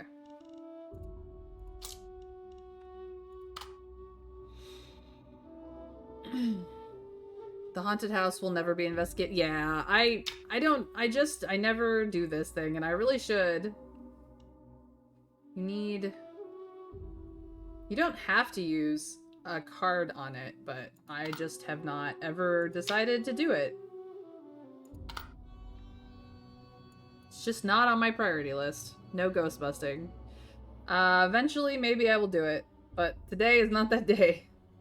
The only place I could send Maggie to is the bathhouse, which will give us information, but it will also give us more things to do, which gets complicated.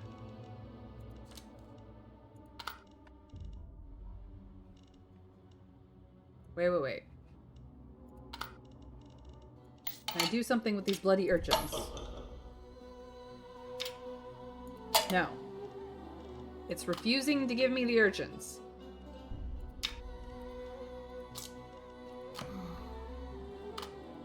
How very annoying.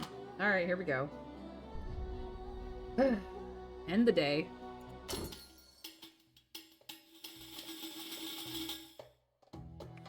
The Wolf King has emerged in the prairies, rumored to possess human-like wisdom. Whenever someone tries to hunt the Wolf King, it becomes aware and completely vanishes. If the hunt fails, it's likely that the hunters will be surrounded by the wolf pack. We need at least one success to find the target out of 20 dice. I think we sneak to that one. Found the location of the wolves' den, time for the next step, the raid. And each of them gets survival for helping, but the retainers, they fuck off. That's fine. At the bathhouse, we learn something in silver. Omen. Nice. We learn about other things that are happening. People are still willing to come to the house, and we make it the good money, and I believe we make extra money this turn. Yep. Every 3 turns. Also something noteworthy. Your neighbor, a fool who always competes with you, beats his own wife's face just to warn her not to talk to someone like you. A man who commits adultery with women using magician cards. Do we say I'm exactly who you described? Do we beat him up, which actually means that he beats himself up by jumping through a window? Do we ignore him entirely? Or do we go just women? 1, 2, 3, or 4. Chat, what do we think? Also, Trav, the stats, please, if you would. Pretty please.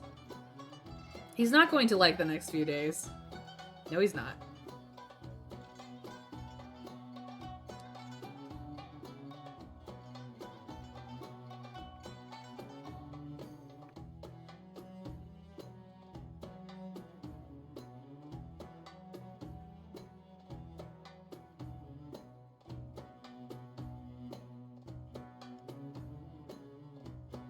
I always go for 4 because it's super funny. I think it's hilarious too. Dragon wants to say, no. I am exactly who you described. Whatever he's like 4, always 4. Because it's funnier when we ruin him. Just women. Winter Fairy is vindictive, guys. Do not get on her bad side. No, too. I reread it. You want... Dragon, we know for a fact that if you get the beat him up option, you go to beat him up, and he jumps through a window and hurts himself. Like, we don't even get the satisfaction of beating him directly. He just hurts himself for being a dumbass. Just women is actually the option of hilarity. Okay, so option 1 is sleep with his wife. Carnality gives +1 influence and Maggie's pissed. Beat him up is notoriety. Ignore him is infamy and minus renown. Sleep with the husband. No, and just women is notoriety, husband injured, carnality doesn't annoy Maggie. Okay. Well, I'm pretty sure that the just rewards is just women option, so we're not gonna whoop his ass. But we are going to beat his ass in ways that he never expected. Absolutely. You don't know me well enough, friend. Now we have a chance to deepen our understanding of each other. So he is worth only a stone carnality card, of which we have available, but not currently in our hand.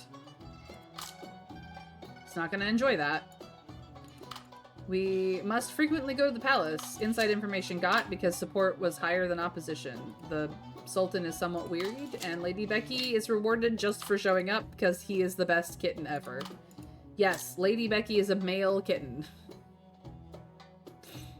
Because a couple generations back in his line was a female kitten who earned the title Lady Becky, and that title has been passed down through the the kittens until we have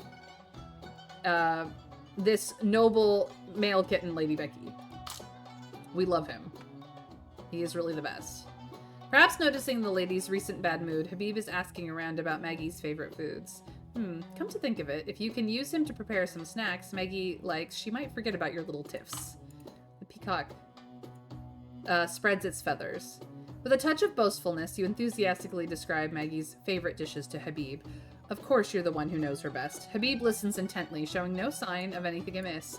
He asks you to wait and soon presents a dish that's perfect in flavor, aroma, and appearance. Habib even advises you to use his lunchbox to keep it warm for best results. Silently, you pick up the meal, feeling slightly annoyed, and head to find Maggie. After the meal, Maggie remains in good spirits all day, and any small grievances between you have evaporated. You're not about to tell Maggie who cooked the dish. Oh, she knows. I say do it. Yeah, that sounds like a him problem. Indeed, it does. Winter Fairy is an adorable little ball of sass. Yes, she is. She's my bestie.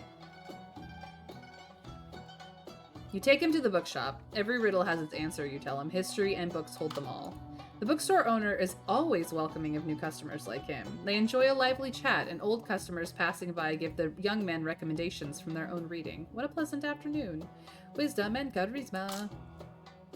Soon after, you hear the one tasked to tarnish Habib with the rodent's inclusion in marvelous mush perished in the dark alley. A shake of your head. Tragic how he chose the wrong master. Just absolutely tragic. You hear an insignificant rumor. Apparently in the slave market, a slave broke free during a sale. He not only killed his master, but set half the street ablaze. Oopsie poopsie. And Zaki wants to talk to us. Okay, the Hamar brothers are here. We don't care. Not long after you glimpse an all under a tree in the courtyard humming a song while chopping something. A sweet fragrance drifts over and you realize she's cutting ripe dates, seemingly garnished with honey, figs, and the like. These are probably what she bought with the money you gave her. Besides her is a small bowl of ice, and the chopped dates glisten with a delightful syrup. The ice has been finely crushed and mixed with cheese. Everything is prepared as Anal takes this delicious treat and runs towards the corridor. Who's on duty outside today? It should be Aziz, right? You don't make a sound and quietly leave. Yeah, I ship these two. Look at them. They're adorable. Their babies will be so cute. Why are they all so hot? Because Sultan's game, dude. Everybody's hot.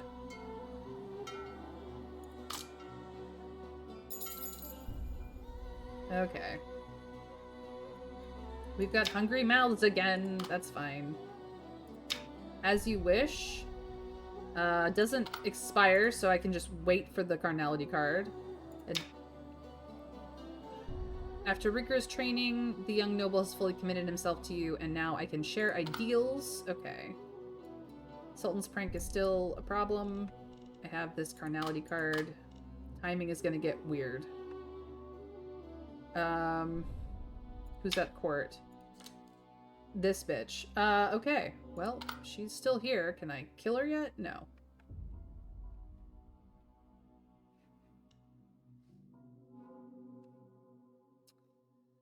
We have support. We could skip court if we wanted to, but it's actually funnier that the cat gives us money. Alright. This I kind of have to do in person. I do not have... She's not upset with us anymore. It's problems. Eh. Okay. What does Zaki want?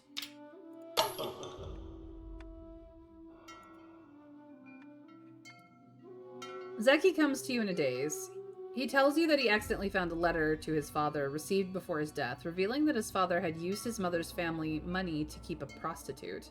The letter was written by his father's brother, and from its contents it seems the father was very worried that the mother would be furious about this, even fearing for his life.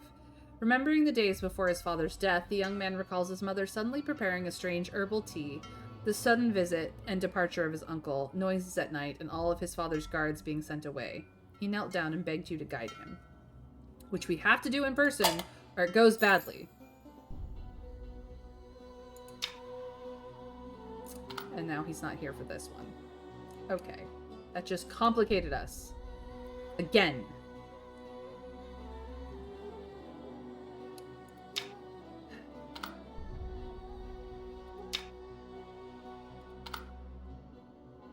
I have to be in too many places at once.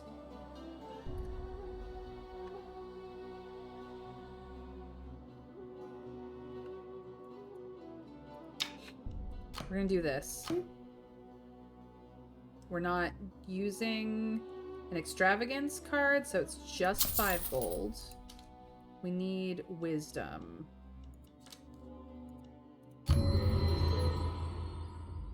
Yes, I'm gonna use that. Okay.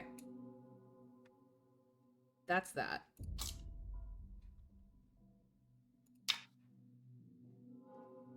Zeki is required for this one.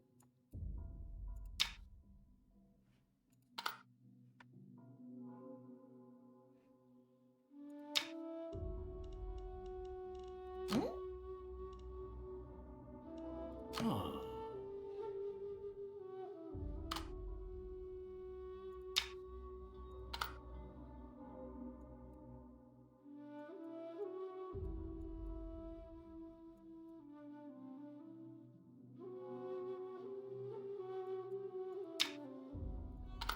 Zephyr's got 2 more days in the field investigation.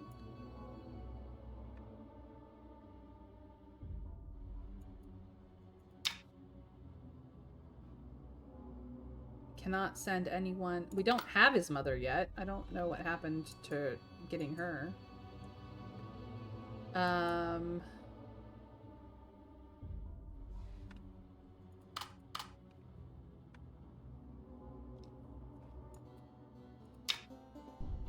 These guys are kind of tough, but they will roll up again. This is a person thing. We don't have a target location or a method to open the city gate.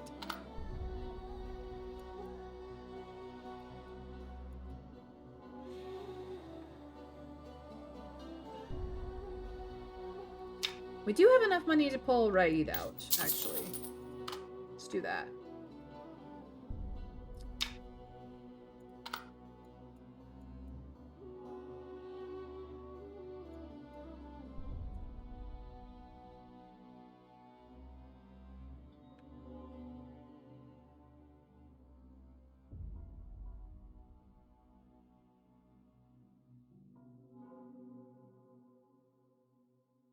I don't really have anywhere else to put anyone, so this is what is, unfortunately.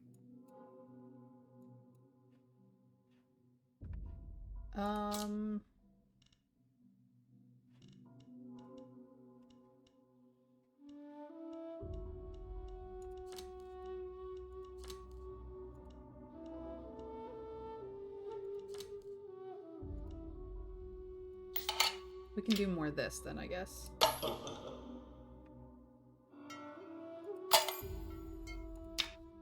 Ah, but this requires us and Aleem, which we don't have yet. So this will go back to our inventory. That's fine.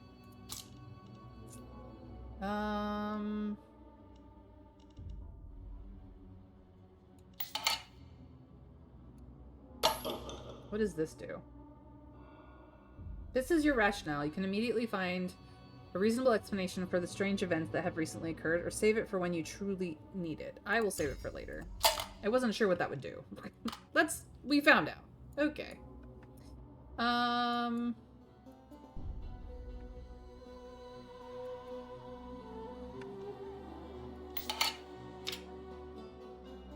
Collect 3 Fear of Sultan, maybe you'll get a desire to freedom. 3 Freedom of Fear leading to intent to rebel. Okay. So I'm pretty sure that Fear of Sultan turns into Freedom from Fear, and 3 Freedom from Fears turns into Intent to Rebel, which is silver. What does this do?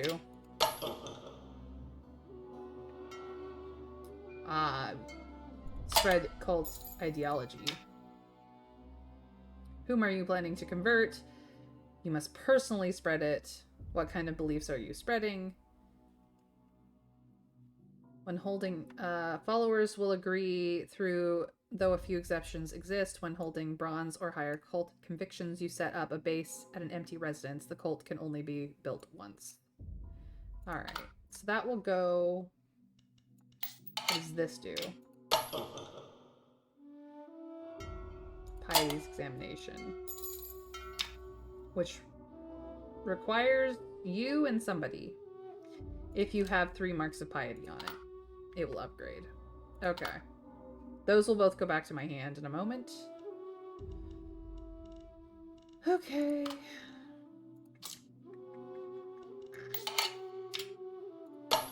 It really cannot be equipped. Alright. There is a sociability book that you could read, Maggie.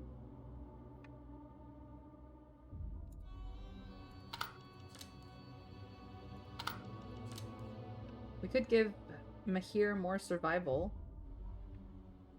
That is something.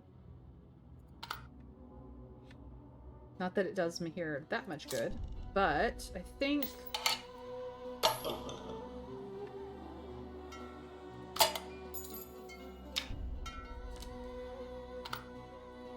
giving my wife a little bit more of this might be a good idea.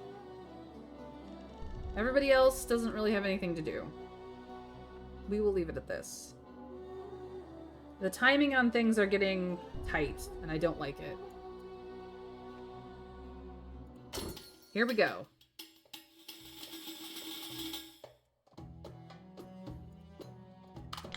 People still come to the house. Let's see if we can make good money. We definitely made good money. Excellent. At the prison, we paid for Raid's release. They become a follower and have support for us. At court, we get inside information, and the Sultan withdraws from court. Lady Becky, however, gets rewarded just for showing up, because he's the best cat in the game, and we love him. These little beggars have latched onto you, and they eat like there's no tomorrow. But today is a hopeful day, and everybody gets fed without hurting anything but my wallet. Our wife becomes more sociable. Miss Aramina suddenly appears again, sitting prominently in your living room, dazzling with jewelry. Hard not to notice. I have questions. I want to ask males, not my father, among males with status. I only know you. She looks at you clearly. No one dares correct the impolite heiress on etiquette. How would you answer? Do we tell her to change her tone, or do we say go ahead? Trav, if you could scrounge up what those 2 options might mean. I would appreciate it, but feel free to weigh in, chat. I always am glad for your opinions.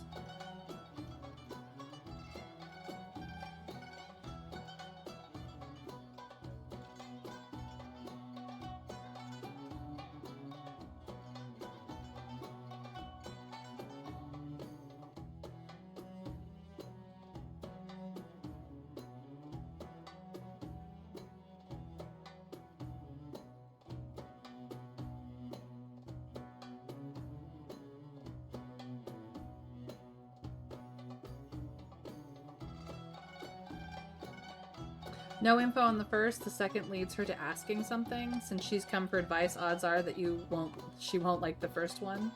Probably not. She is very spoiled after all. Alright, go ahead and ask.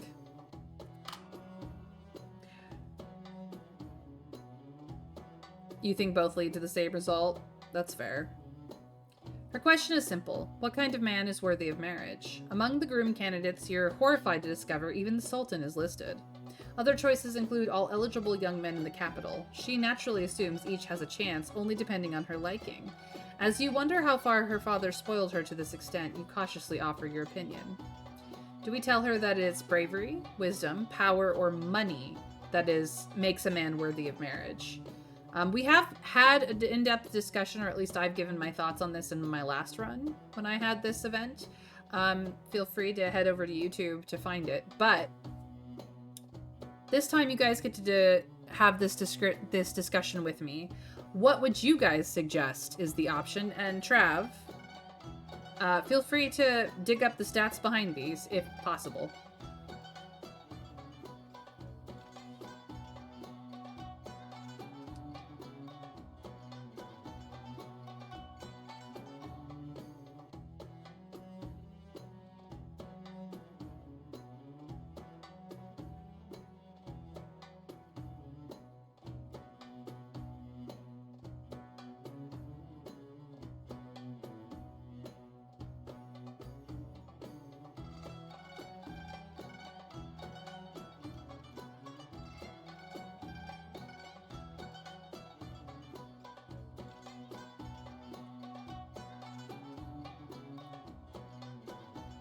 Bravery, likes, but no further reward. Wisdom, she talks a lot. No info on others, so there may not be anything other than flavor. For me personally, not on the list.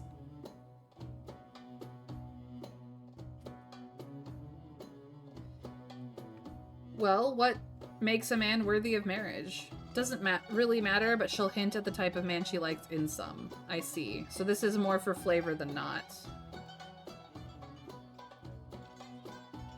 I see. Well, then what is our answer? Does bravery make a man worthy of marriage? Does wisdom make him worthy? Does power make him worthy, or does money make him worthy? What is chat's honest opinions on these 4 choices?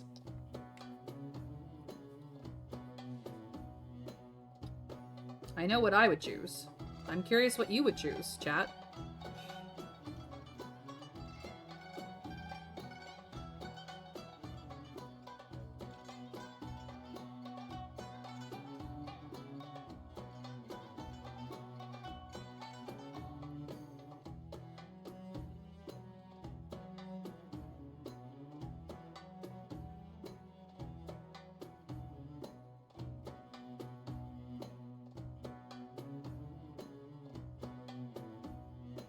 Option 4 will remind her of her dad.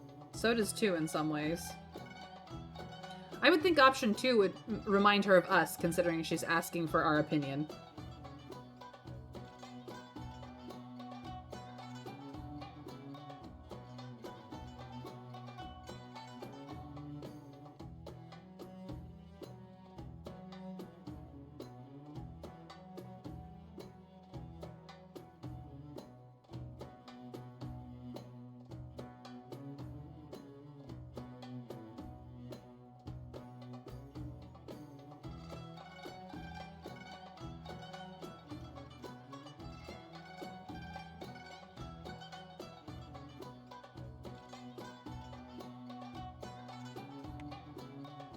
Try 1. We haven't tried bravery yet.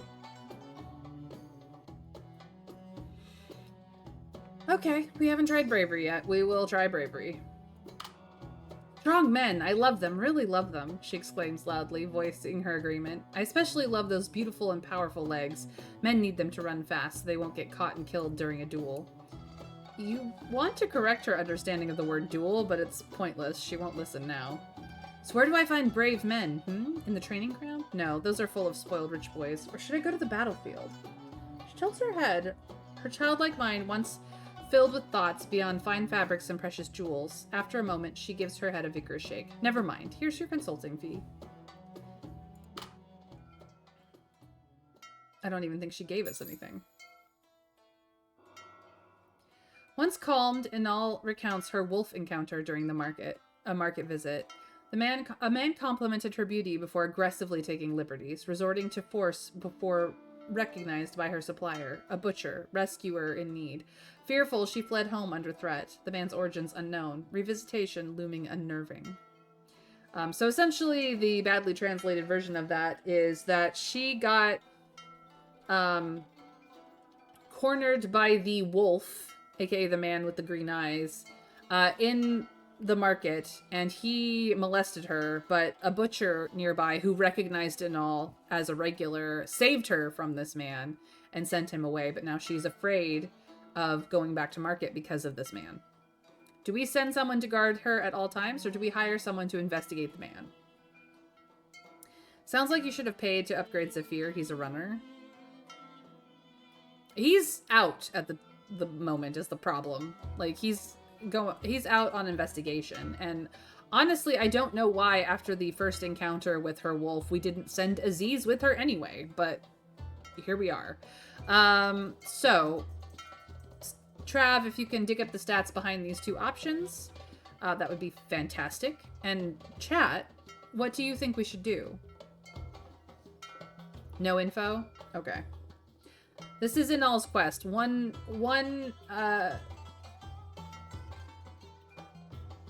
So, for those of you who have played, what have you chosen and which would you recommend?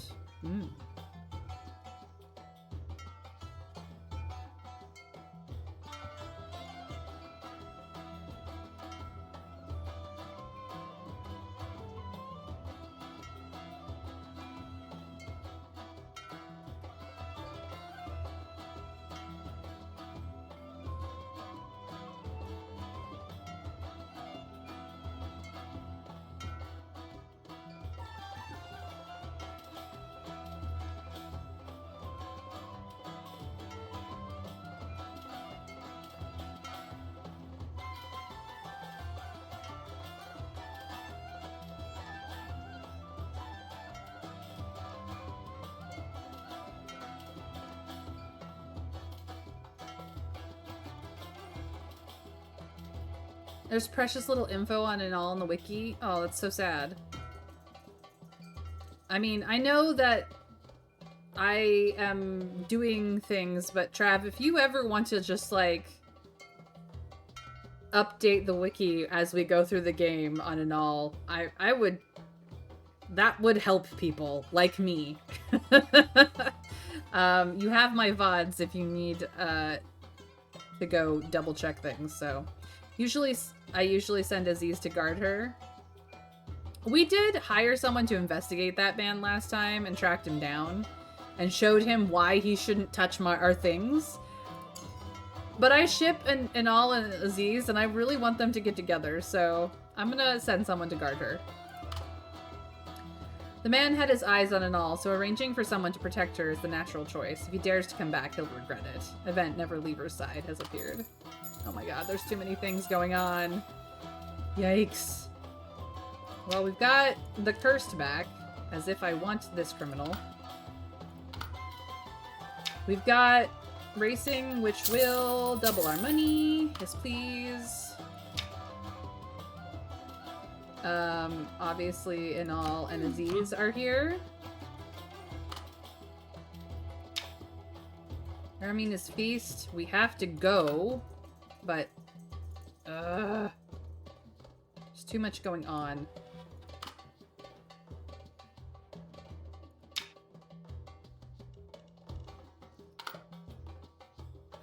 I cannot get... I'm stuck in language lessons for 2 more days. What the...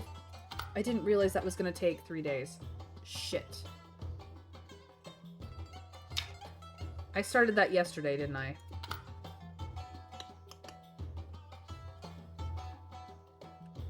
I thought that was gonna take a day. I'm a dumbass. This is bad. Whoa.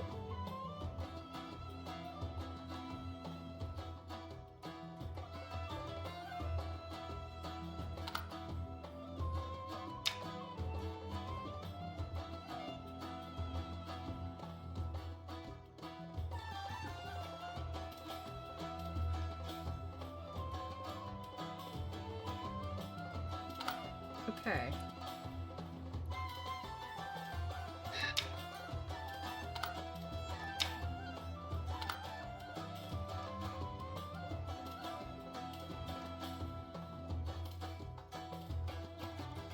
I think I need to go back a day and get Aziz out of this. I think I needed to wait on this.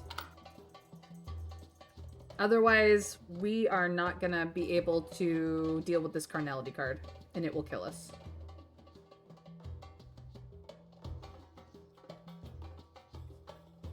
I'm sorry, guys. I seem to have screwed things up. Not realizing the ancient language lessons would end up causing our zoo to be locked into this for too much time.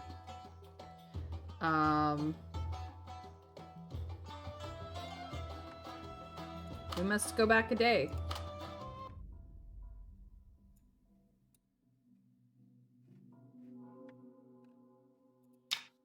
We must go back another day. Or no, we can drop out of this now. Okay.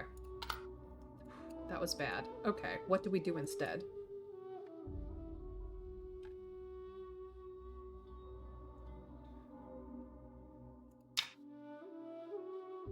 I think we do this instead.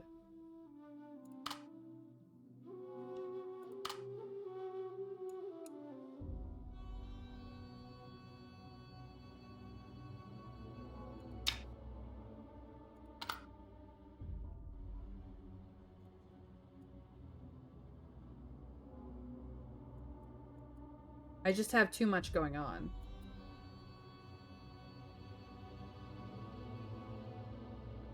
Can I reset a card time? Yeah, I can reset this card's time. I have this. You can reset the remaining time on the Sultan's card.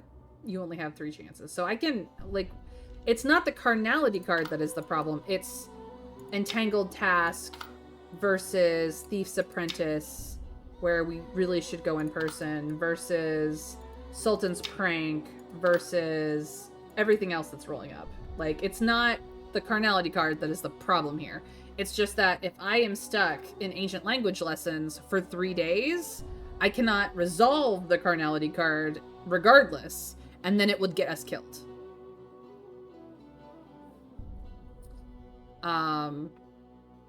So as I was trying to say before, I had to step away from my laptop. When I get back, I'm going to try and stream more, but I'm also going to try and set up some more in real life magic streams. That'll be fun, Dragon. Yeah. It was less about the carnality card itself and everything else I had to juggle. So I've done things in the wrong order. Ancient language lessons needs to be done in a different order, essentially. The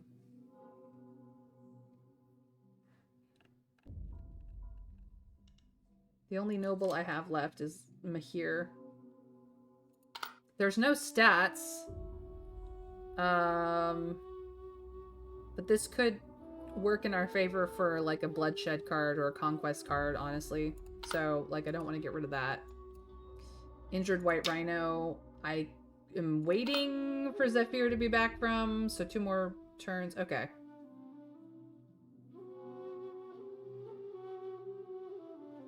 Sorry, I didn't realize that ancient language lessons would pin us down for 3 days. That was my bad.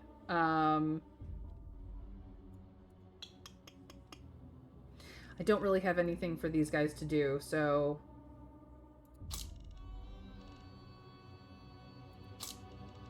I think I can methinks Habib into something useful, actually. Yeah. Gonna be eaten. If you offer appropriate inspiration or excellent ingredients, the skillful chef will gladly prepare a feast for you, but it requires money. Oh. I kind of don't want to spend the money. Okay. Is there anything that you specifically can do? No. Mahir, yes, but I don't want to put anyone in that. Aziz? No. Okay. They're just gonna take a hot second to just chill. Okay.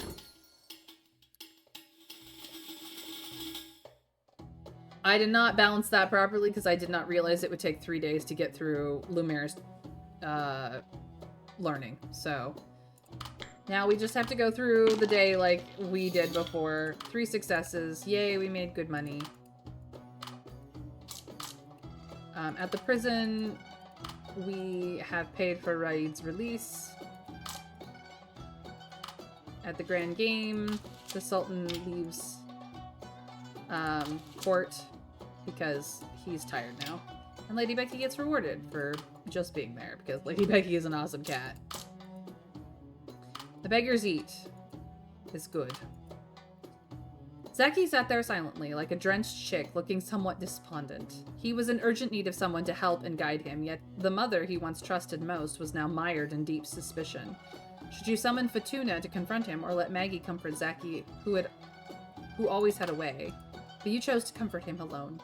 How should you persuade this child? You opened your mouth at a loss of words. True, the man had done wrong, but in your heart you believed he didn't deserve to die. It's unfair to Zaki's father, and even more so to Zaki, who lost a stable life in his father's protection. Zaki looked into your eyes, not needing you to speak, gradually calming down. I know what to do, teacher. He bowed to you, then resolutely left your sight. Well, that could go good or bad. However, our wife, more sociable, because she's lovely, and we love her. Go ahead. Bravery. Actually, we could pick again. We've seen what bravery does. So your wife was the better option after all? Ouch. Maybe. Wisdom. So we saw what bravery did. Do we want wisdom, power, or money this time?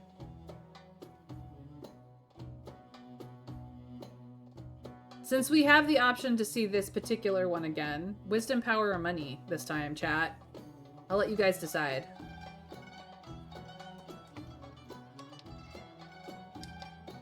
Our wife can do no wrong, you guys. Just saying.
You and Maggie can both be there for Zaki.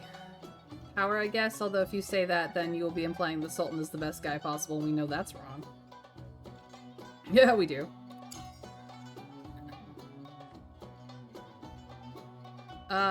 We can, but I think that if you have Maggie there, it defaults to the Maggie version.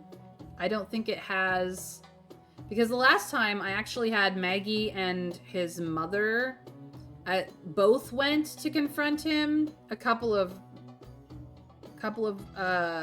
runs ago, and it defaulted to his mother. So, like, I think it depends, like, even if you send all three people, it waits to whoever does the most damage, I think. It might be the Maggie version, but he's not freaked out that you aren't there. Maybe. I don't know. It's hard to say. We could go back and try it again, I guess. We'll try power. Oh, just like you, right? Father says when you're unhappy, the Sultan isn't happy either, and you always know how to make the Sultan happy. She speaks while thinking seriously, her childlike face uncharacteristically serious. So I should find a minister, and he must be strong, smart, and handsome. When a person has influence, they seem more handsome than others, like you, right? You tell her you don't know how to respond to that. She laughs, finding the joke very amusing. As she left, she continued talking about how handsome and influential you are, which makes you more well-known. Well.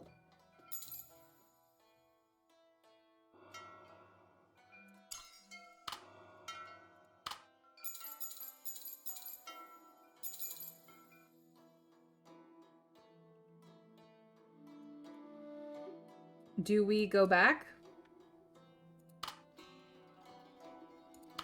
Again? Civil fundraising.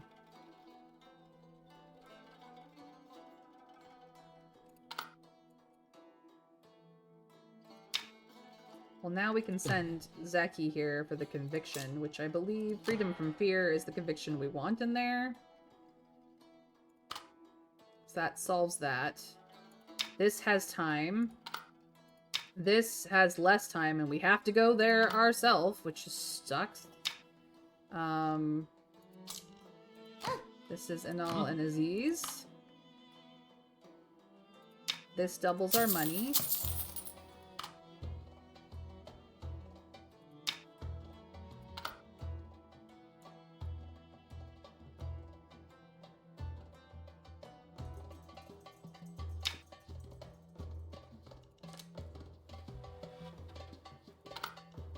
You might actually be kind of the best person to put in here.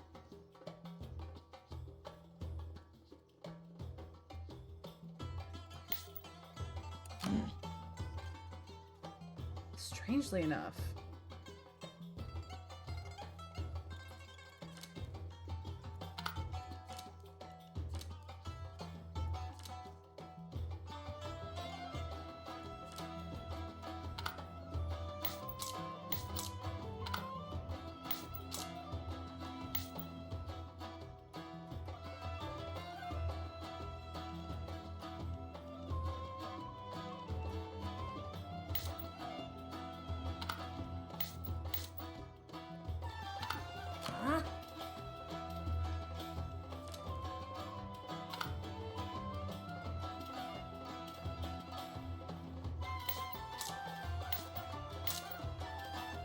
Oh, right, because this stupid mantle is freaking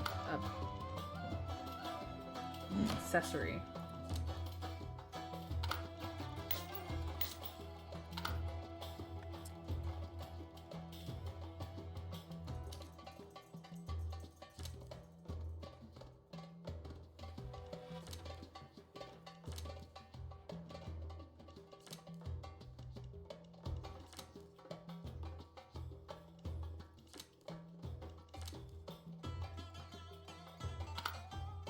There's wisdom and stealth.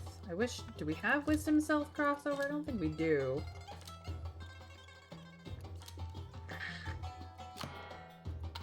We can do that.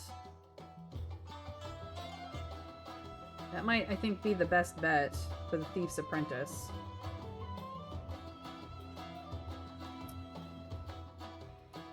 Apparently having Maggie and Fatuna are the best option. That area is pretty skimpy on the wiki, though. Pretty sure that we did only Maggie and only Fatuna, but not both. No, I did.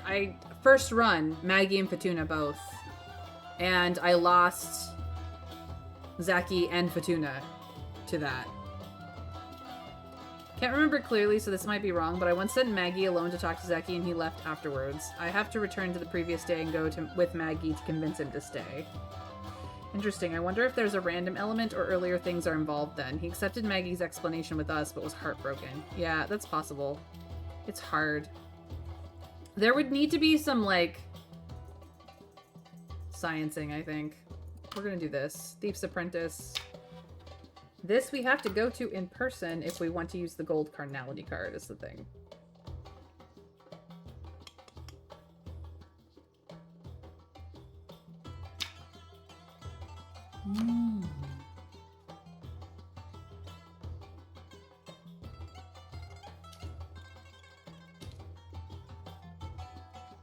Oh, we need sociability?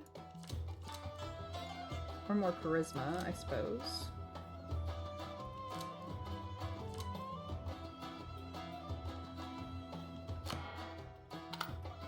This'll do. Actually, secret would be better. So we'll get that done. Ooh, who's managing our estate? Yikes. Jawad and Habib, I think.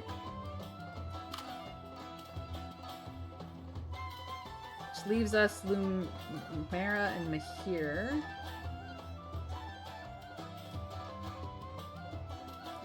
This we have to go in person.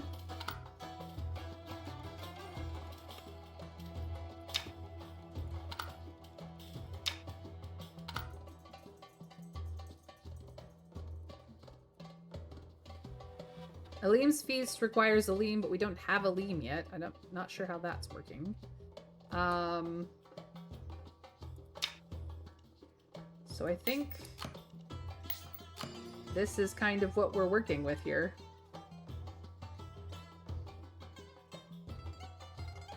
Extravagance card requires gold coins. We're not using extravagance. We can, however, possibly get away with using this. No, not at all. Let's see. Combat, physique, charisma, sociability.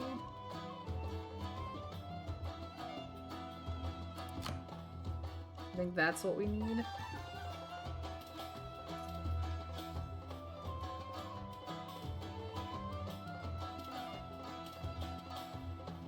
What's his stats? Zeki's stats are as currently follows, although 3 of that charisma is from this necklace. Which I should probably put on somebody else, but never got around to.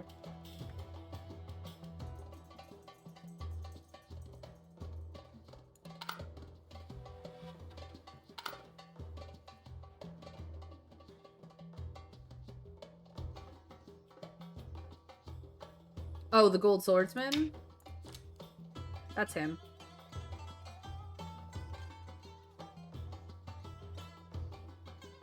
So, his combat is 5, ours is 8. His physique is 5, ours is 7. His charisma is 4, ours is 7. And his sociability is 1, and ours is 9.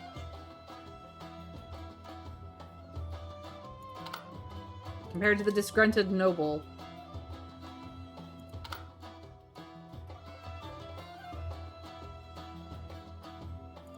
So, we'll see how that works out.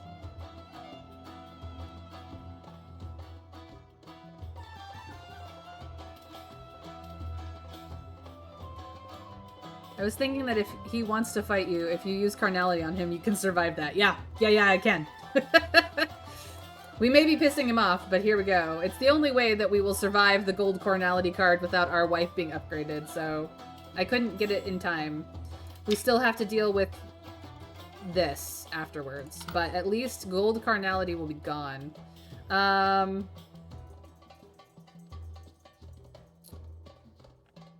don't really want... Would one of these have helped? Actually, yes. Hold on.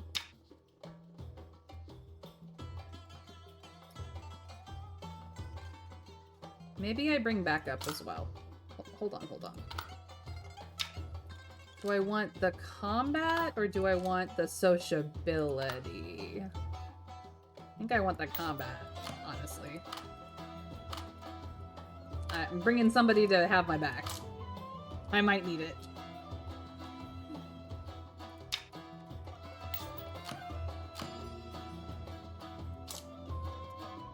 And then we sent... What was it, a secret? Yeah.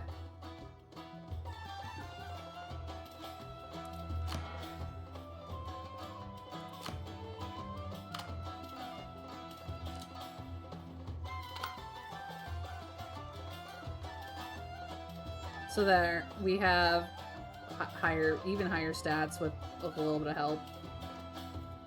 Okay. So yeah, the timing is just getting tight on all the places that we needed to be in person is the problem. Lumera and Mahir are still about.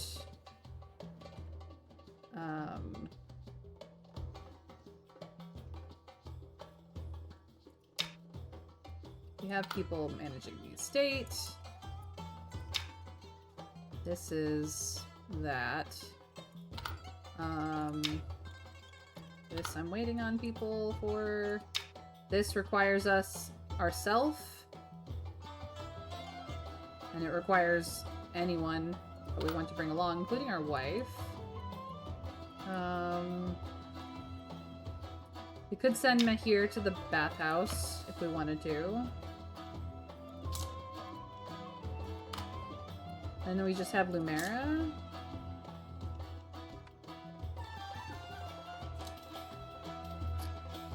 the best sociability book. I don't really want sociability on her, though, so that's not helpful. She may just have to sit it out, honestly. Field investigation will stop, though, so that will help us. I think this is as good as it gets.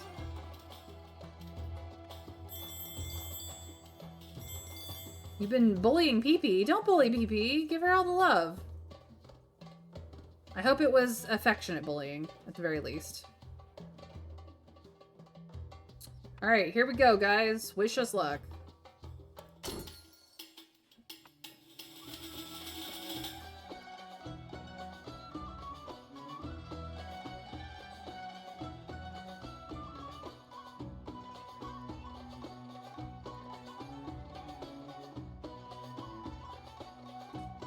The celestial globe rolled slowly on a light sheet of copper with steel needles and rollers indicates intricate shapes were embossed, ones of what might be the traces of truth or trajectories of destiny.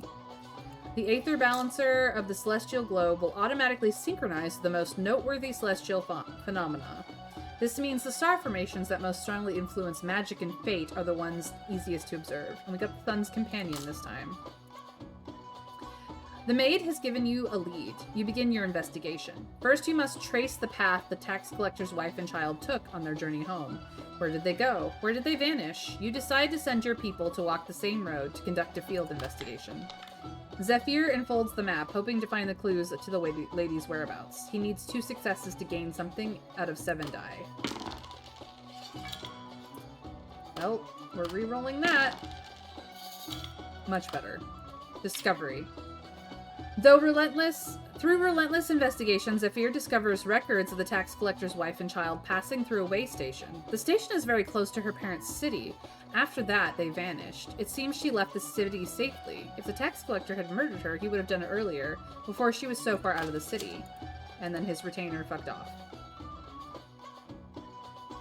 Thank you for the Hydrate Dragon. I will do that right now. Water, so good. The only way to bully me in my channel points is to make me have to decide for myself, so meh. Hearing that you intervened in the case, Quaeus comes looking for you. Why are you against me? Do you want to overturn the conviction of such a heinous person? Defending his well-documented evil deeds? I totally misjudged you, you enemy of justice. Only then do you realize that he is handling this case. You tell him you just want to find out the truth, but he doesn't believe you. Stop making excuses. You just want money and fame, right? You also want to prove I'm wrong just because I don't agree with you joining the Sultan's game. Quaeus finishes speaking and leaves in a fury. Thus you part on bad terms. But, well, he's silly. At the tavern, you spot the swordsman. Free spending, with 2 or 3 prostitutes on his arms and treating everyone to drinks. Of course, using the noble's money. The man, indeed, looks quite remarkable. Carnal combat with the roaming swordsman. We need 5 points of success to conquer the roaming swordsman, which means we've got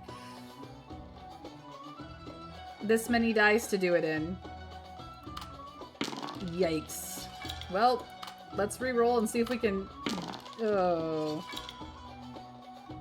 I needed 5 and I only have the ability to get 4. Unfortunate. I don't need channel points to bully you. I'll just let a raccoon do it for me. Your Hugh man does not bully Corbin ever. A humiliation. This matter is essentially easy, and insult can only be compensated by insult. Brandishing the card of carnality evoked malicious laughter. Banding together with tavern rogues attempted to imprison the swordsman, yet not falling into complacency. Following a fierce fight, he fled, injured. How might a mere mercenary seek vengeance? And then my retainer fucked off. Well, I still have that carnality. Great. This young pup came back to me, still set on being a thief. But that's wrong. So my lord, help me set him straight until he goes back to the mill. We need at least 8 successes to convince him. We got 9. Could get a part-time job. It's not hard to see why Hamir's fed up with the mill. Who wants to spend their life Trudging in circles with a donkey. Making someone else's gold coins do the spinning is much more fun, especially since Alim's pretty good to his pups. He's out of options now, pinning his hopes on that slick tongue of yours that can't even fool the Sultan. So, acting all grown up, you pour this kid a full glass of wine and sit across from him. Hundreds, maybe thousands of kids in the dark alley would kill for your chance right now. It's tough for a thief to turn miller, but a miller can turn thief whenever he likes.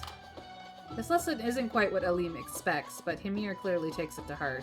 He vows to work hard, inherit the mill, and one day become a master thief like Alim, which brings Alim to tears of joy. And apparently Raid gains wisdom from it. Will he change? We need at least 6 successes.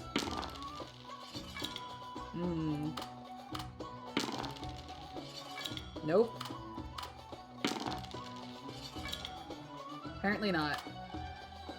He'll achieve great things. In this touching moment, while you were distracted, Hymir silently took the gold coins from your wallet. It wasn't until after they left that you noticed Alim proudly scolding him, making you finally realize what had happened. That little shit. Hugh has love for Corbin like a little brother. Corbin is such a... He's silly. Yeah. Well, here we are. What do we learn? A silver something. Mystique. Not the most useful, but it's fine. After rigorous training, the young noble has fully committed himself to you. Now you have the chance to shape his mind with your own ideals. I have a dream. You tell Zaki of a future where everyone can achieve happiness. No one fears unwarranted calamity and everyone can speak freely about everything. He was deeply captivated. Alright, can we make good money? We can. Fantastic. Maggie had a beloved piece of jewelry stolen. Who could have done it? And all the maid who came with her dowry has the easiest access to her jewelry box. The boy, Zephyr, often runs errands in the city and can easily fend stolen goods. Or could it be a friend who recently visited your wife? We know for a fact it's the friend. You propose to talk to Maggie's friend about the jewelry, and unexpectedly she seems relieved. To be honest, I've had my doubts. She first wanted to see my jewelry box, then started talking about her husband's gambling. But I kept thinking, should I suspect a friend? You comfort her, then write to the woman's husband. A few days later, you receive a blank letter along with the bag containing the jewelry.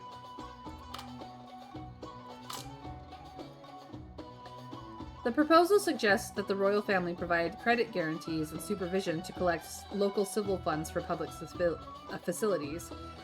It is certainly a good idea, but can it really operate smoothly? We need 3 successes to persuade Abdul that this is the right path. You decide to confront the Sultan directly.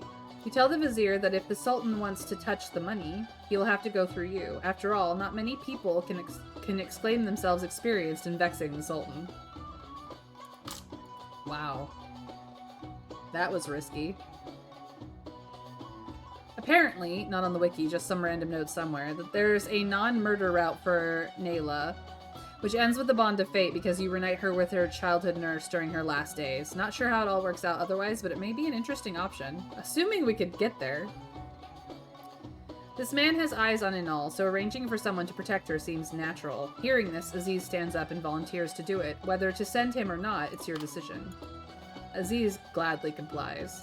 You dispatch Aziz to temporarily protect Inal so she can safely run errands. You just to see who dares to harass your slave.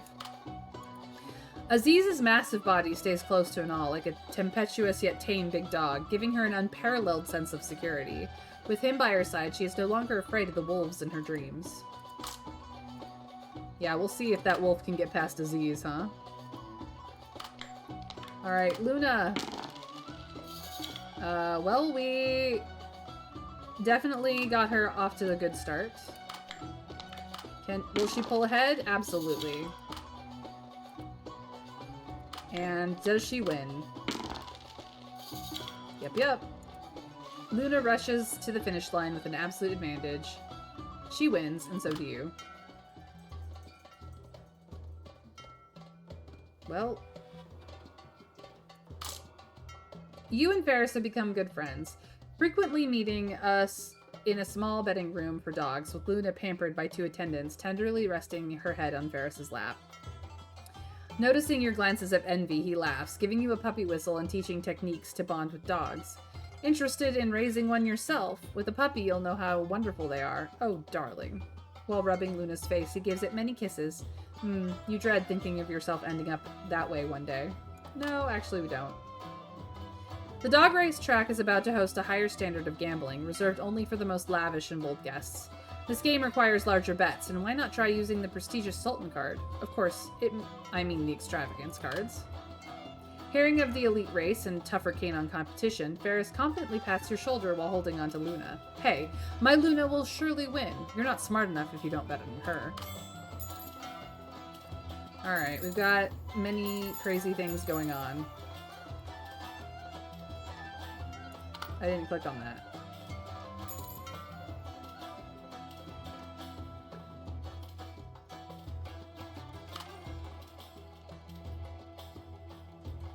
Aziz wishes to speak with us. We still have gold carnality. The Sultan is not in.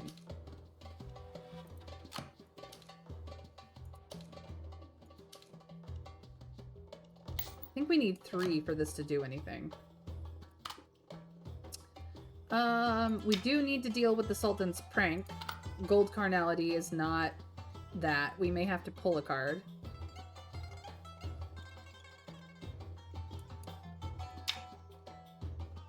Rael comes... Oh, right. We actually... We don't have the healing herbs, but we do have Water of Life.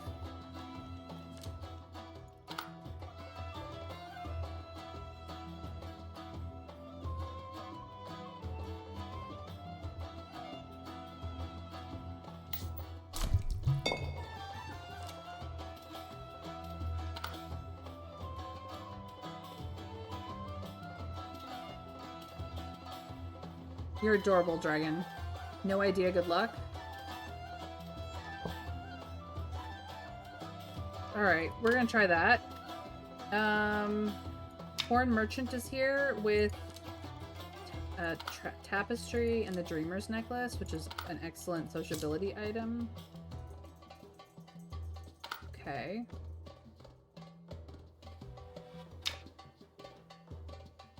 Don't have an extravagance card for that.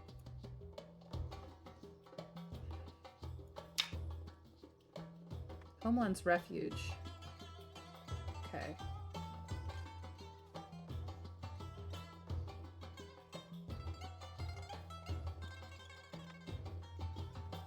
Holy shit. Insert a conquest card to launch a war or disturb the swordsman's poise without the conquest card. In 10 days, he will raise an army and seek vengeance against you. Well, shit. He was a prince, an heir to an old kingdom, overthrown by the former sultan. Of course, he deserves a golden sultan card. Now you've infuriated him with your insulting actions. Can we use this here? No, of course not. Do we go back a day and try that again? Because this is bad.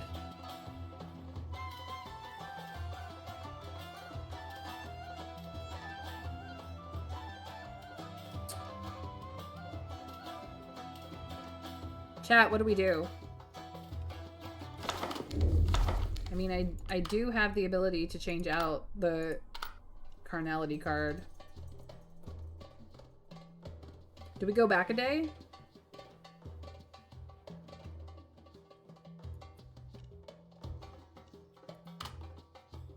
Because otherwise we're fluxed.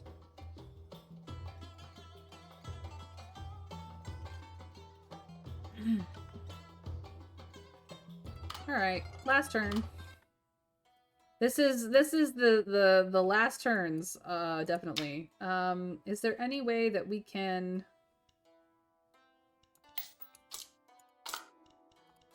We have the swordsman, which does help us. We can do a different card here, I suppose.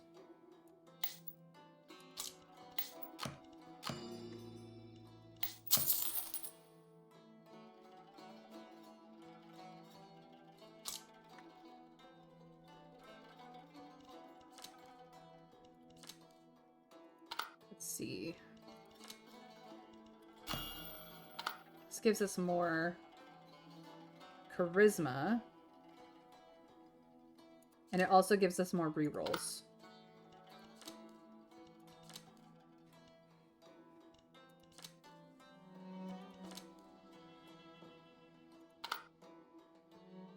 Can you persuade him without the card? Yes, I can persuade him without the card, but how else am I going to break this freaking gold carnality card?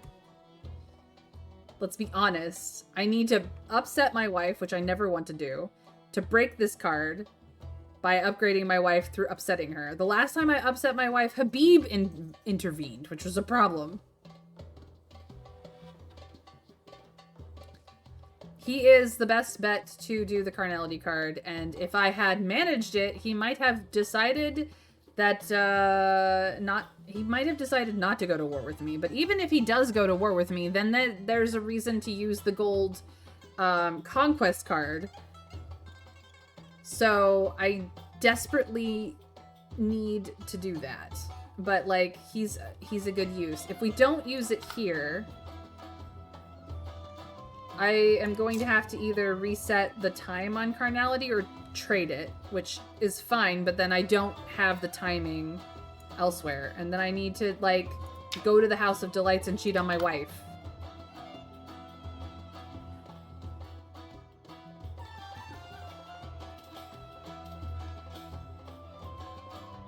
I mean, I can go and just talk to him and gain him as a follower. But it's actually talking to the disgruntled noble that causes you to get the roaming swordsman as a follower. House of Delights isn't cheating if you have a card, but they only go up to silver. Yeah, which means that if I go to the House of Delights enough times without a carnality card of any sort, my wife gets upset. Like, that is how that works. That is how that works.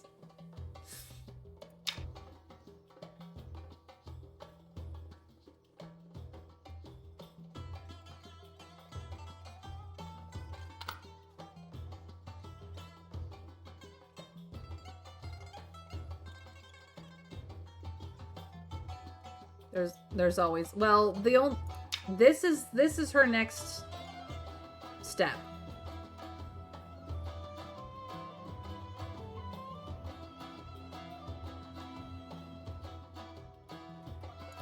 So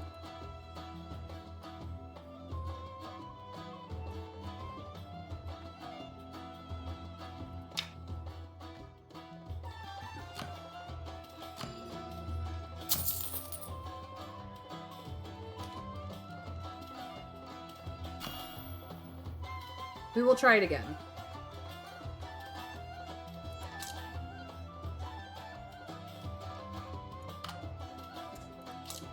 We'll try it again. I didn't have Lumera doing anything this turn, did I? Nope. I mean, I could have her go talk... What? Due to your reputation, some notorious criminals choose to take refuge with you. If you accept them, their evidence will be borne by you. You can choose to ignore them or use a bloodshed card as what is due. Actually, we'll just accept them. It's fine. I didn't realize that that's what that was. Cool. I can deal with their stupid stuff. Okay. This is the new end of the day. It's cheating on your wife or... Yeah. Yeah, I need an army. Believe you me, I need an army. For, like, anything. I'm taking it. We like troops! We're finally getting troops! God, it's been forever.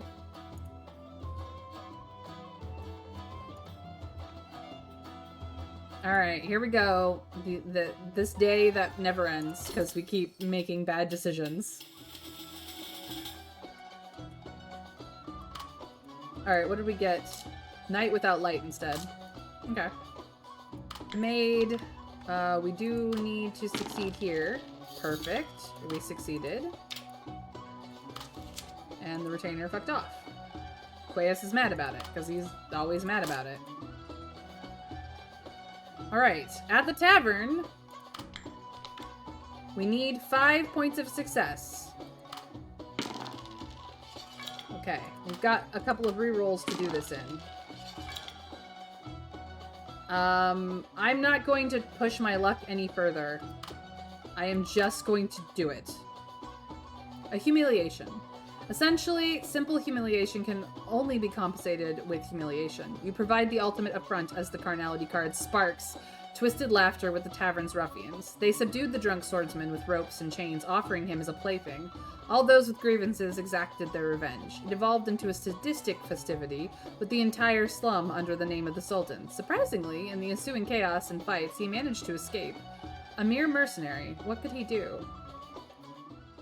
Well, we're gonna end up finding out, but we break the carnality card.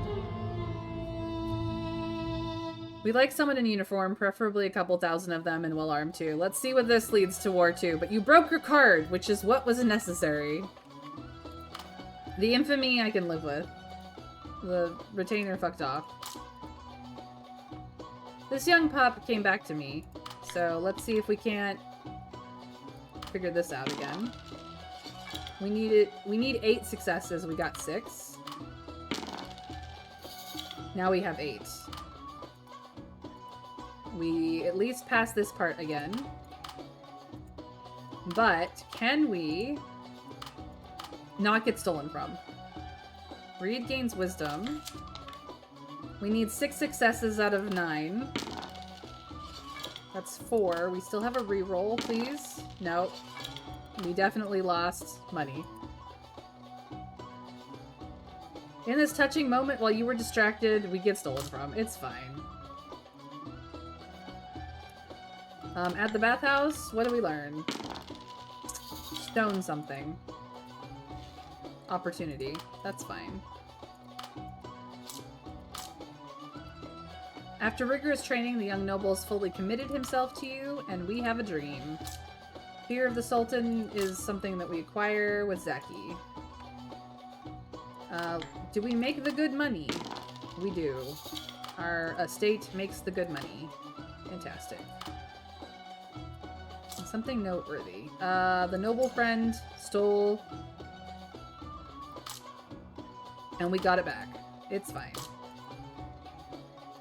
Due to your reputation, some notorious criminals chose to take refuge with you. Admiring their skills, you gladly accepted their refuge. So now we have the Marauders Band as followers, but we have 2 points of evidence to deal with. The proposal suggests that the royal family provide... yeah, we must try to persuade Abdul again. And we do. We get notoriety for that, and the commoner's approval. We send Aziz to keep Anal safe, and it absolutely works because Aziz is a badass. Ah, of course. Let's see if Luna can win us all of our money again. She's off like lightning. Way ahead of the pack. Success. We win. She doubles our money for us. Manal is back. We got the puppy whistle from Ferris again. The dog track race is about to get real spicy. And a new card must be drawn. Silver Extravagance. Perfect. Actually perfect. You don't even understand how perfect. Alright, let us get... This is a troop. A follower and a retainer. We have an army. We finally have a freaking army, you guys. Oh my freaking god, that took forever. Ugh. Okay. Oh, just remember, if you choose Anal stealing the jewelry, you also get a wife's resentment. Well, now you tell me. Now you tell me? Well, here we are. Aziz wishes to speak with us. The foreign merchant has stuff. We still need to be in too many places. Lady Becky can come out. Okay, you have some things. Do I need your combat to be quite that high? I don't think so, but... Yeah, I'm gonna trade you for the greatsword.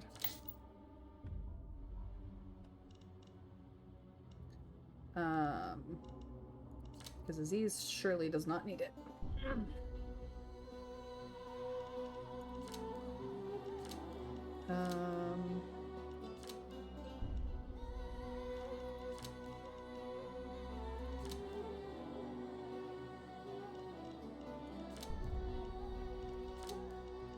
Who needs the charisma the most, honestly?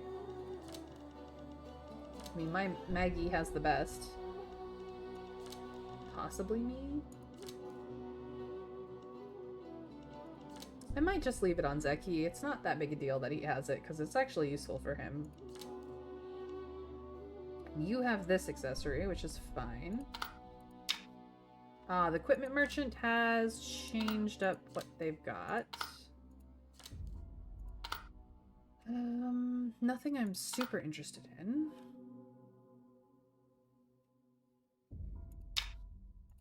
This I'm interested in mostly because I want to give it to Lumera for the magic stat. And this is a decent charisma ring that could go on Jawad.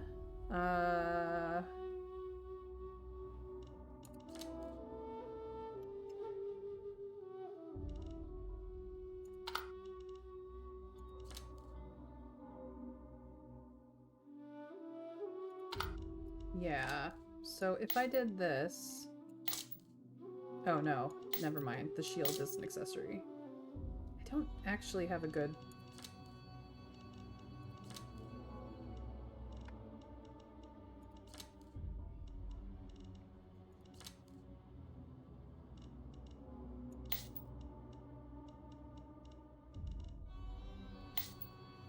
Suppose I could do that a little bit.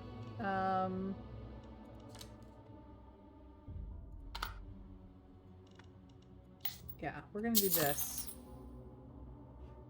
And I can pick up the rent. So it's technically, like, less money. Stick that on you. There we go. We have a lot of high charisma people.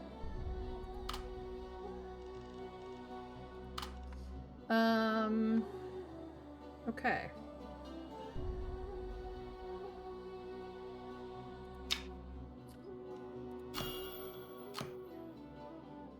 Extravagance on him is good. It's silver extravagance. He's silver card. This is good.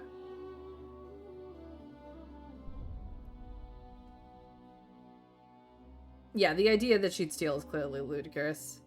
It's fine, Fesson. Frisson. You're good. Just like, now you tell me. We could have solved our own problems earlier, but oh well. I'm not going to go back another day. I only have 6 of those left. We're just going to have to live with the fact that this is coming.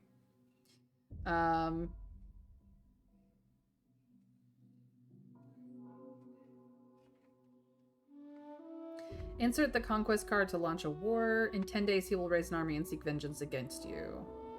We need stealth and wisdom for this. That's stealth. This is the wisdom. I don't have a conquest card. But I wanted to use his stealth elsewhere, is the problem.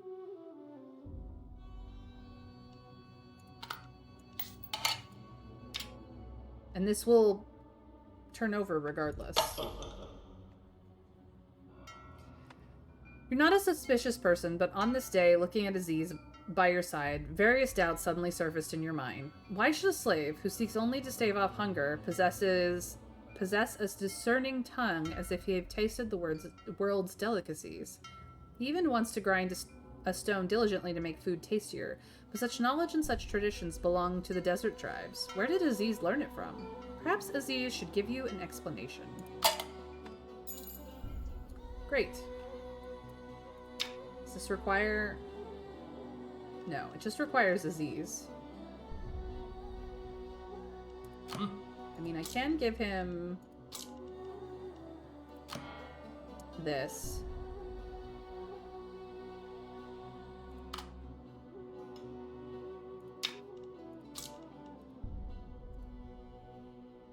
I did not click on that. Thank you. These two can continue on, I guess.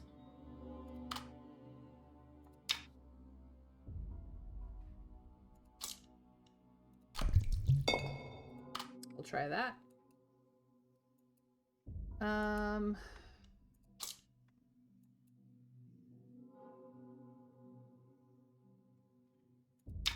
This is gonna run out, and I need...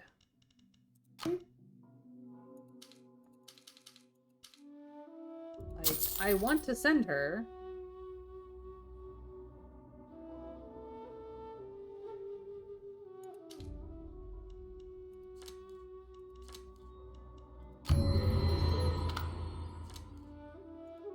But unfortunately, it won't let me do it without me. It's very annoying.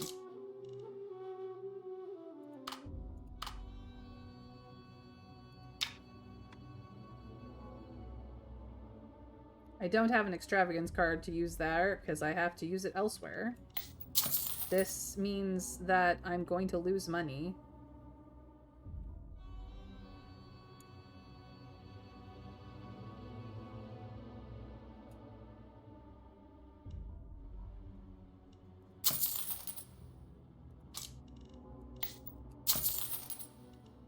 I can limit how much money I lose by doing that.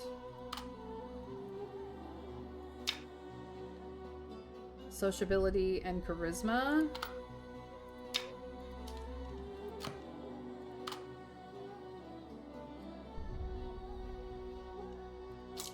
But this...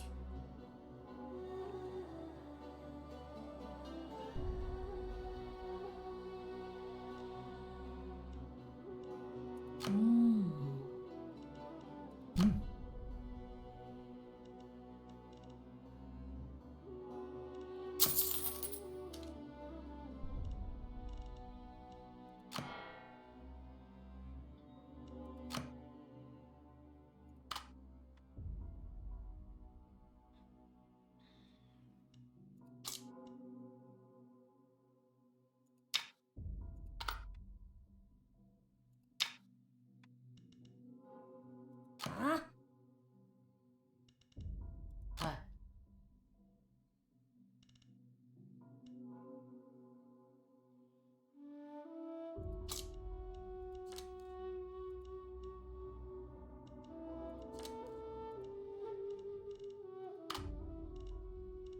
What is this one? Can also unlock its potentials and methinks. Okay. It is traditional for lunar eclipses to serve as warnings to monarchs against slanders and rumor mongers. Interesting.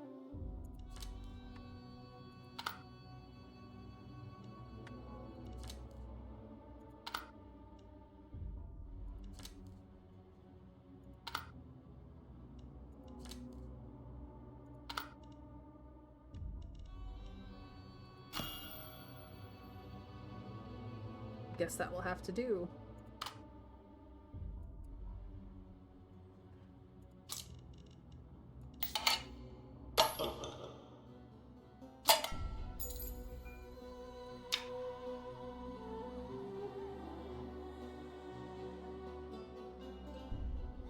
Stealth and wisdom. To perform a stealth and wit check, 3 successes will allow you to destroy the evidence. If your power is 5 or higher, only 2 successes are required. 10 or higher, only 1. Failure has no consequences.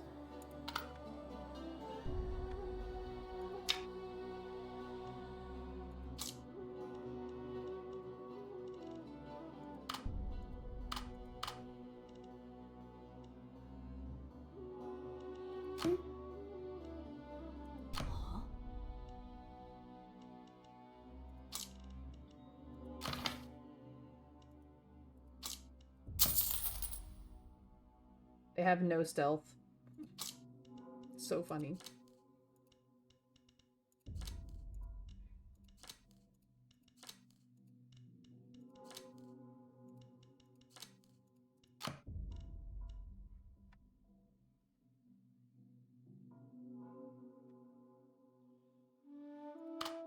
I guess we can do that.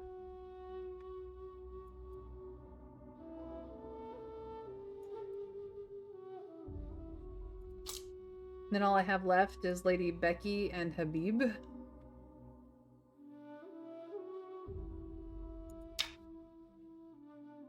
This is going to process regardless if I send people or not.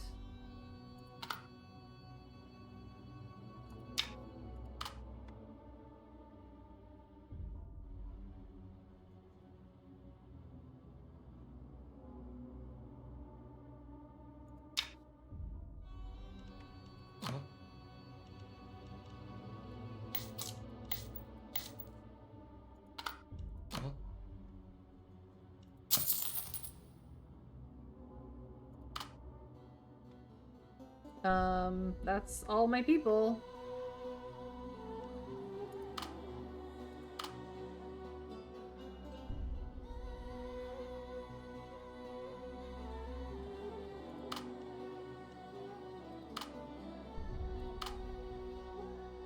Well, this is what we're going to deal with, and good luck to us.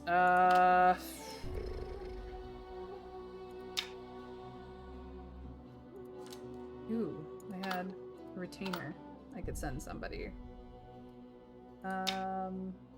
Nope, that doesn't require...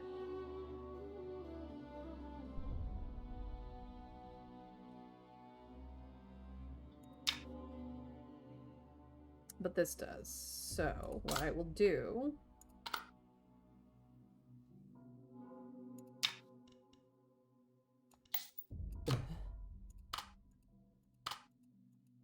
There we go.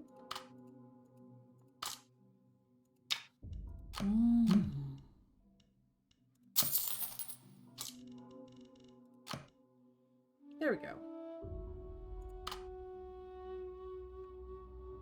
Well, here we go. I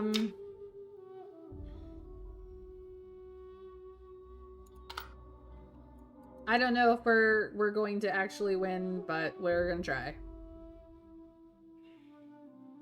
Let's find out what happens. Someone has spotted a white rhino near a lush watering hole in the wilds, seemingly injured.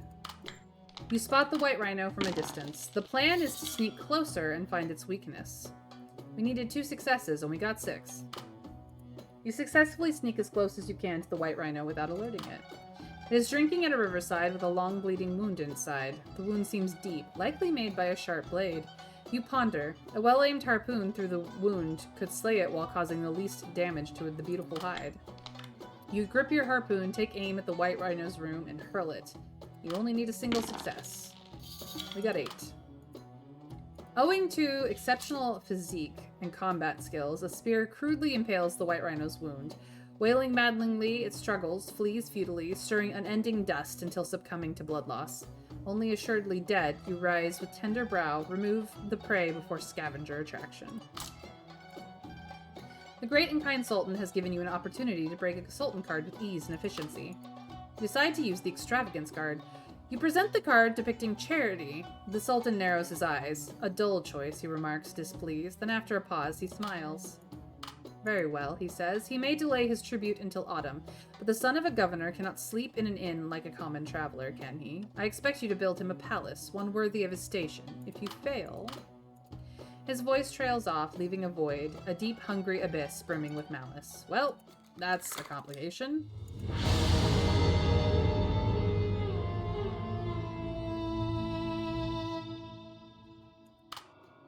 Whether you forget or regret, you are Lumera's master, and Lumera has no right to say anything. Well, that's unfortunate timing for us. I wanted to do that, but it didn't work out. The lady must have returned to her hometown after leaving the way station. That much is certain, but why has no one seen her? You decide to take your investigation to the city. No one admits to seeing the lady. Some even flee your questions like startled prey, but you notice the flickering of glances. They are hiding something. We need at least 5 successes out of 22 to learn. I think 14 does it. Excellent communication skills pay off. Finally, Maggie pries information out of an urchin, squatting indifferently in the corner. The urchin says, I saw the lady come back, yeah, with a little one, about yay high, right? Lives up in the governor's mansion, she does. I even heard him at night, arguing loud. Next thing I know, the governor says no one's to breathe a word of it. See, most folk around here can't say much as lift a finger without his say, so everyone's depending on him for their bread. But me? I got nothing to lose. Ain't had a proper bite in days. He shrugs and asks you, "You from the big city, ain't you? Could you boot him out, maybe? That governor's right harsh. Folk around here are just barely better off than me, farming just to go hungry." Maggie buys him some buns in appreciation. It seems a new suspect has emerged in the case. And retainers, fuck off. Quay has heard about your progress and came once again. After understanding the doubts in detail, he frowned tightly. If there are really hidden truths in this matter, I will assist you in the investigation. But my eyes will also be fixed on you, and don't try to play dirty, any dirty tricks. It seems he's hostile towards you, but it hasn't blinded his mind. As you know, he is also someone who seeks justice. Well, the roaming swordsman was a prince, the heir of the old kingdom, overthrown by the former sultan. Of course, he deserves a golden sultan card. Now you've infuriated him with your insulting actions, causing him to rally malevolently, the remnants hiding within the capital. The sultan laughed heartily, as he could never find these rebels even after digging. Now he leaves them for you to handle. More rally under the unnamed swordsman. People live in servitude under the conqueror's boot, pretending to forget the old kingdom's honor. Yet your despicable actions have kindled the last bit of their armor. Oh, here we go.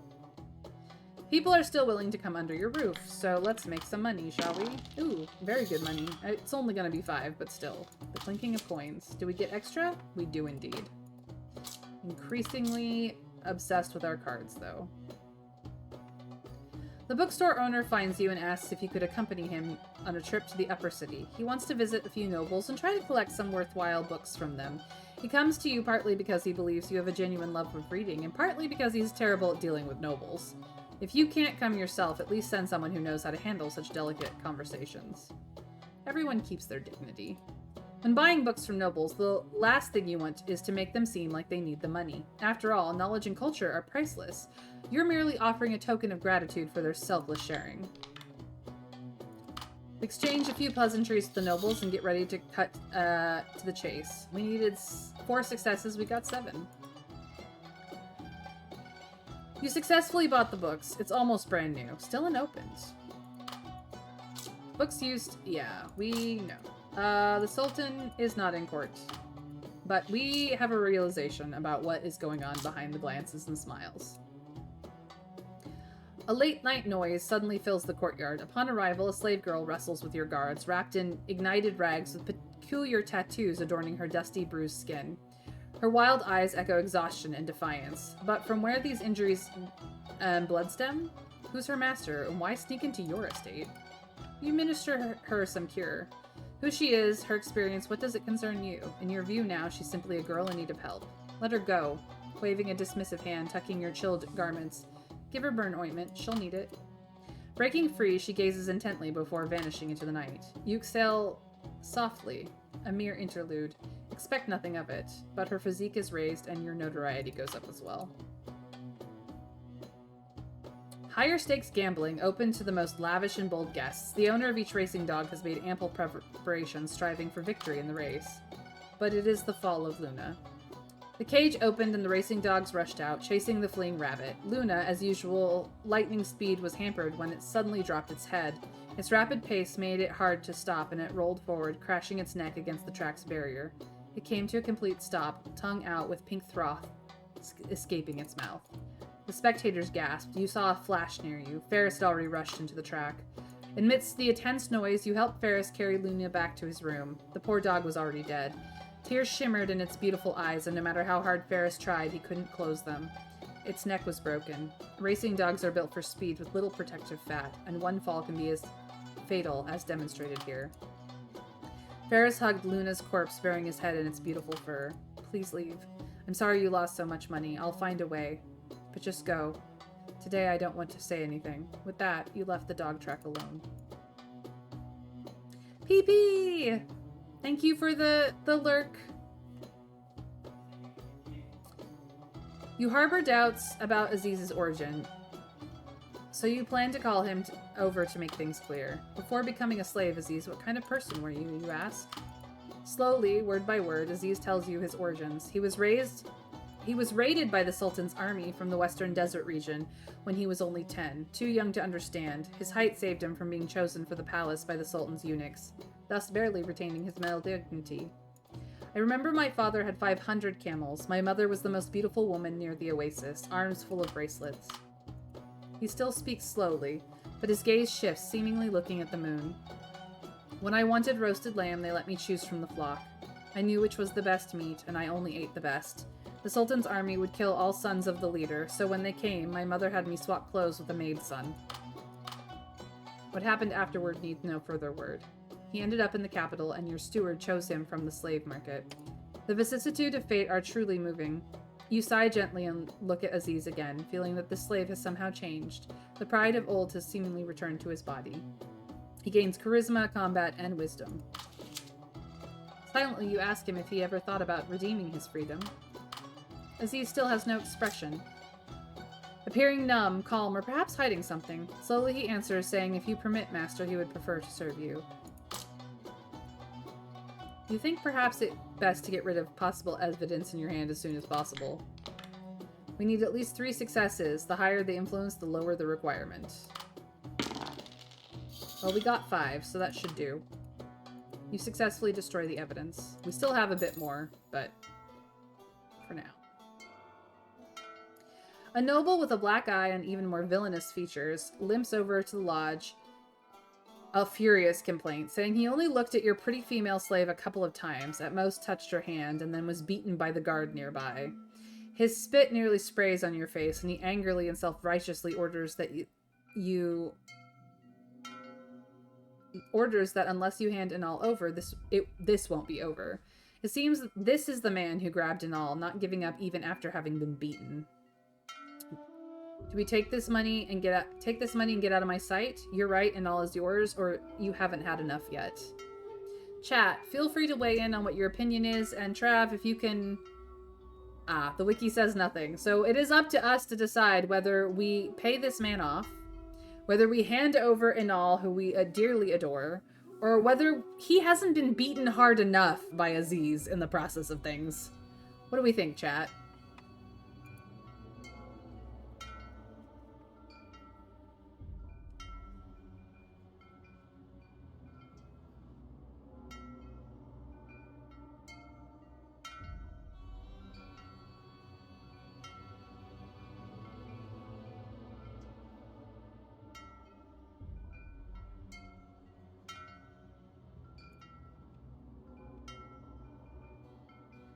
One or two, but let it time out and you can ruin him in front of the Sultan.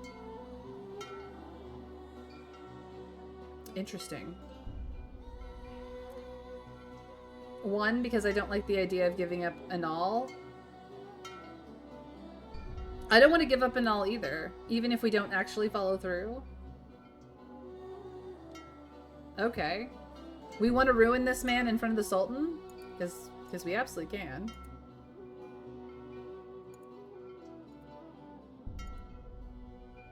Ad break incoming, guys. For those that it's relevant to. If you're on YouTube, it's not relevant to you. I don't know when your ads run. Alright, take this money and get out of my sight. A slave striking a noble is a serious crime, though none of this was your fault. Observing his tenacious attitude, you begrudgingly decide to pay him off to make him go away and stop bothering you.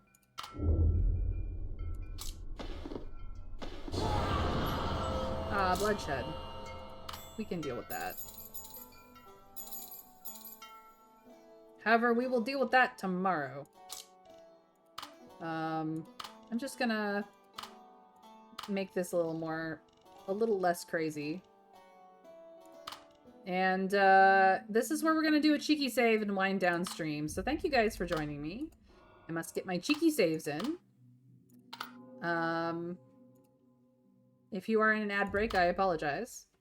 But this is where we end the stream. So, I am Mayrin Altheatover, and I stream Monday through Friday at 1 p.m. Eastern US time, and if that is not your time zone, I suggest that you follow and put on notifications here and over on Blue Sky so that you know when I go live. Blue Sky is where we sometimes talk about the games that I am playing. I have not talked enough about Sultan's game in there, and somebody should absolutely remind me. So please come join me. If you follow me over on Blue Sky, I'm likely to follow you back, and then you can share your own interests with me and have a more direct conversation with me than in just my chat. If you have missed anything about our run, the VODs are over on YouTube. So here is your chance to subscribe and ring the bell so you know when the VODs go live and you can catch up with this run and check out any other game that I've ever streamed. The VODs are there for you guys. I make zero money over there. I am just trying to give back to those who support me here on Twitch by allowing them my company anytime, day or night, however they need me. So that's what that's there for. Last but not least, we do raid our friends. This is my raid message. You are welcome to copy pasta it all you'd like. And worst case scenario, you use your own love heart or raid emojis because mine's very basic and boring. But we're going to head over to Psycho Phoenix's channel. She's currently playing Minecraft, which is awesome.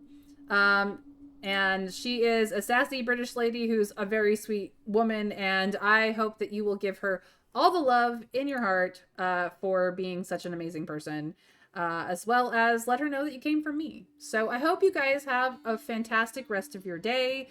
I hope to see you again tomorrow for more Sultan's game at 1 p.m. Eastern US time, and until then, take care, because we raid in 3, 2, 1. Bye, guys.